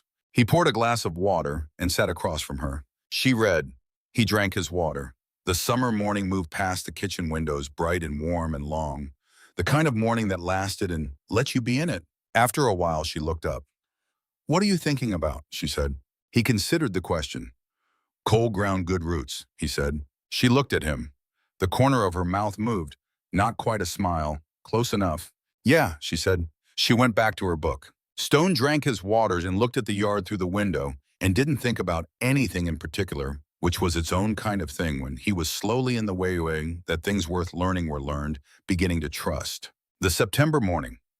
Rosie started second grade. She came to the kitchen at 6:15 earlier than usual, already dressed her backpack by the door, her lunchbox on the counter waiting to be filled. Stone was at the kitchen table with his coffee. He looked at her and she looked at him, and neither of them said anything for a moment. New class, she said finally. An explanation. Yeah, he said. Different teacher. Mrs. Pelham, he said. I met her at the open house. She seems good. Rosie considered this. She sat down across from him and put both hands flat on the table, a gesture she made sometimes when she was organizing her thoughts. Does she know about me? Rosie said. Stone understood the question in its full dimension. It was not a question about whether Mrs. Pelham knew Rosie's name or that she would be in her class. It was a question about whether the information that mattered had traveled with her, the placements, the file, the history that she had been trying to outrun since she was 3 years old, and that had a way of arriving before she did. She knows you're good at reading and that you like to know how things work before you commit to them, Stone said. That's what I told her at the open house. Rosie looked at him. That's all. That's what matters, Stone said. She sat with that. Her hands came off the table. She looked out the kitchen window at the yard where the sunflowers had gone to seed, now the big heads hanging heavy and golden in the September light. They'd grown past Rosie's shoulder by August and past Stone's by the end of the month, which Rosie had documented with measurements written in her school notebook and noted with a satisfaction that was nearly scientific. Okay, she said. She got up and went to fill her lunchbox with the things they'd laid out the night before, which had become the routine, laying out lunch the night before so that mornings had one fewer thing to navigate.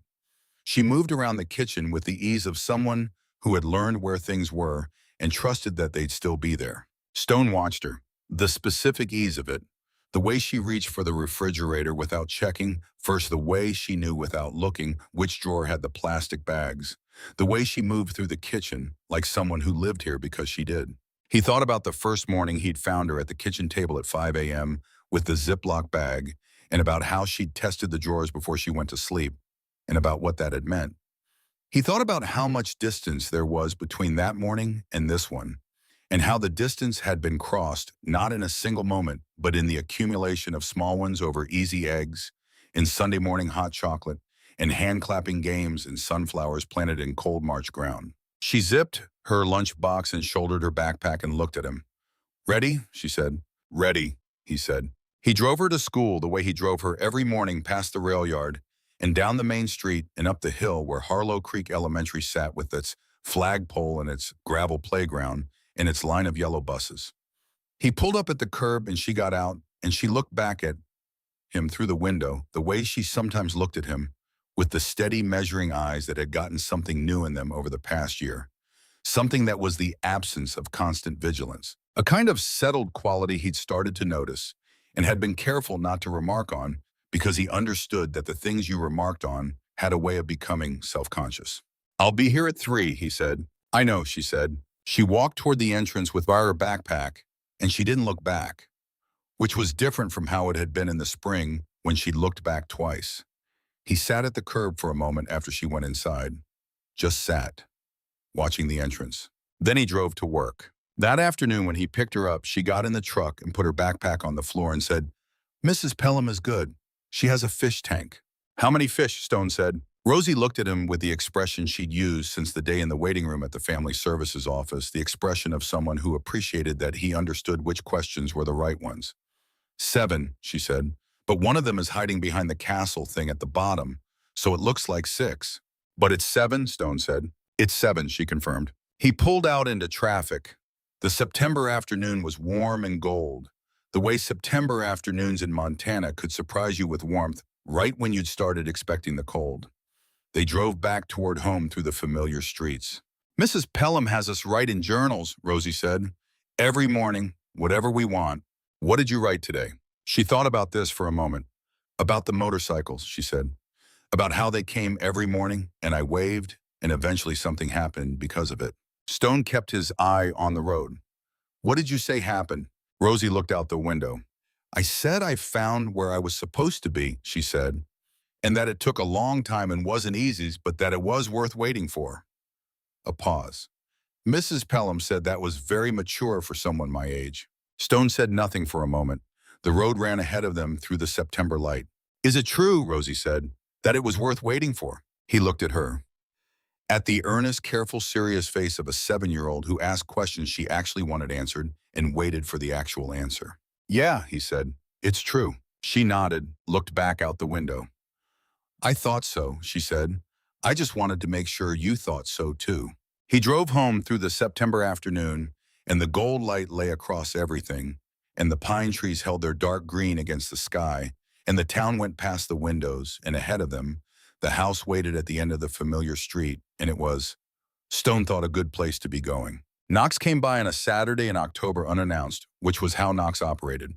He showed up when he had reason to, and didn't explain the reason unless asked, and he was rarely asked because the people who knew him understood that his presence was the explanation. He came around the back of the house where Stone was doing maintenance on his bike in the driveway, and Rosie was sitting on the back steps with a book, and he looked at the garden along the fence, where the sunflowers had been cleared and turned under, and the ground had been prepared in the way Rosie had decided it should be prepared for whatever came next spring. Knox stood looking at the turned earth for a while. He had his coffee in his hand, which meant he'd come around from the front and helped himself to the pot on the counter without being invited, which was something he had started doing in August and which Stone had decided not to comment on. "What's going in next year?" Knox said. Rosie looked up from her book.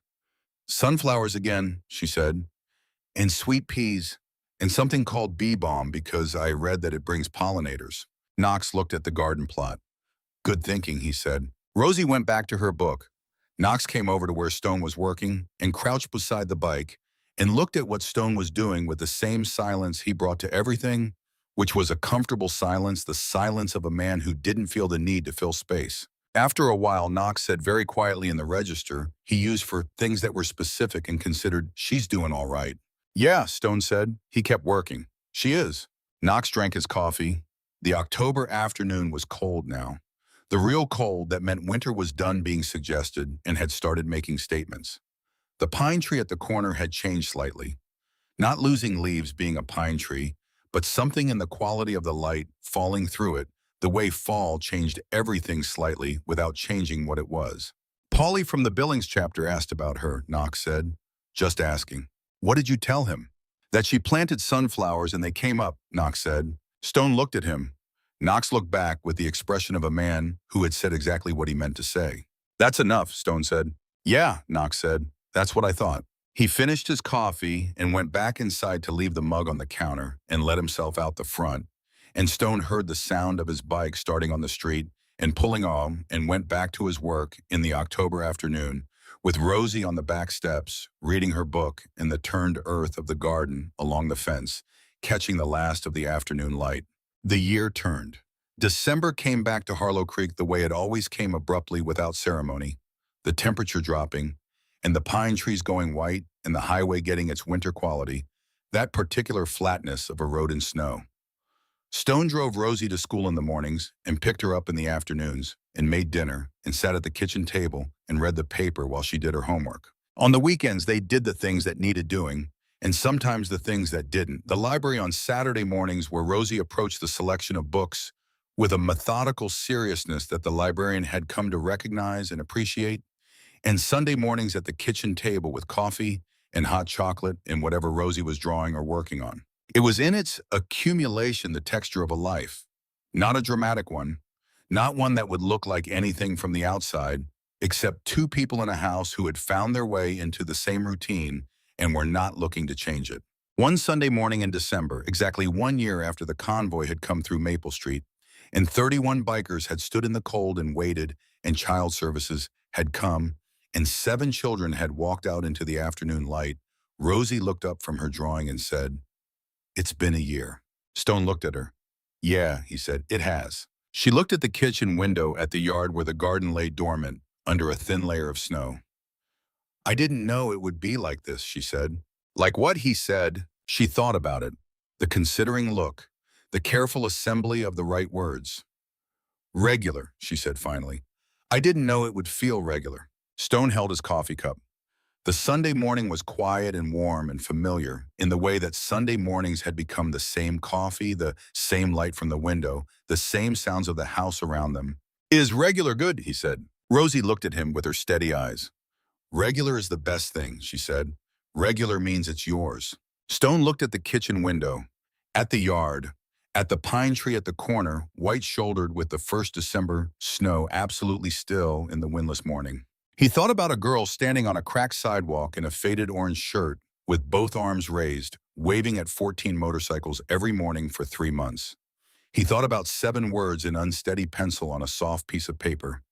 He thought about a man in a prison in Deer Lodge who had taught his daughter that proof mattered more than words, and about the proof that had accumulated in this kitchen over the past year, in over easy eggs and hot chocolate and Sunday mornings, and a drawing of 14 motorcycles held up by a moose-shaped magnet and sunflowers that came up from cold ground in April and grew past both of them by August. "Regular," Rosie had said. "Regular means it's yours." "Yeah," Stone said. He looked at her.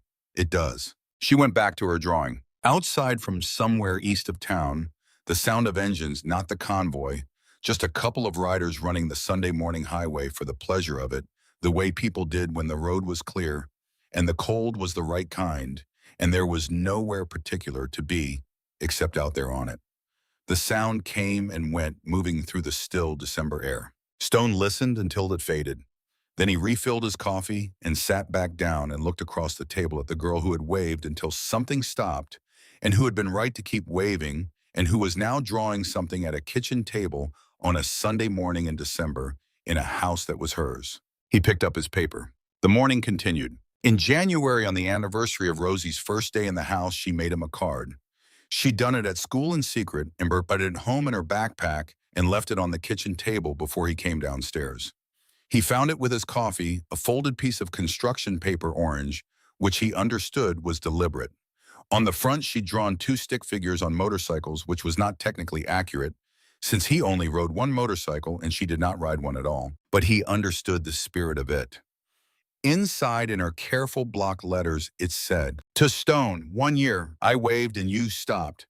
Thank you for stopping. Rosie." Stone sat at the kitchen table with the card in his hands for a long time. The house was quiet. The furnace ran. Through the kitchen window, the January yard was white, and still the pine tree at the corner holding its shape in the cold morning light, the garden plot along the fence dormant under snow, waiting for whatever came next. He heard her on the stairs. She came into the kitchen and looked at him, holding the card, and she was very still for a moment, reading his face the way she read rooms when she entered them, carefully before committing to anything. "Good still or bad still?" she said. He looked at her. "Good," he said.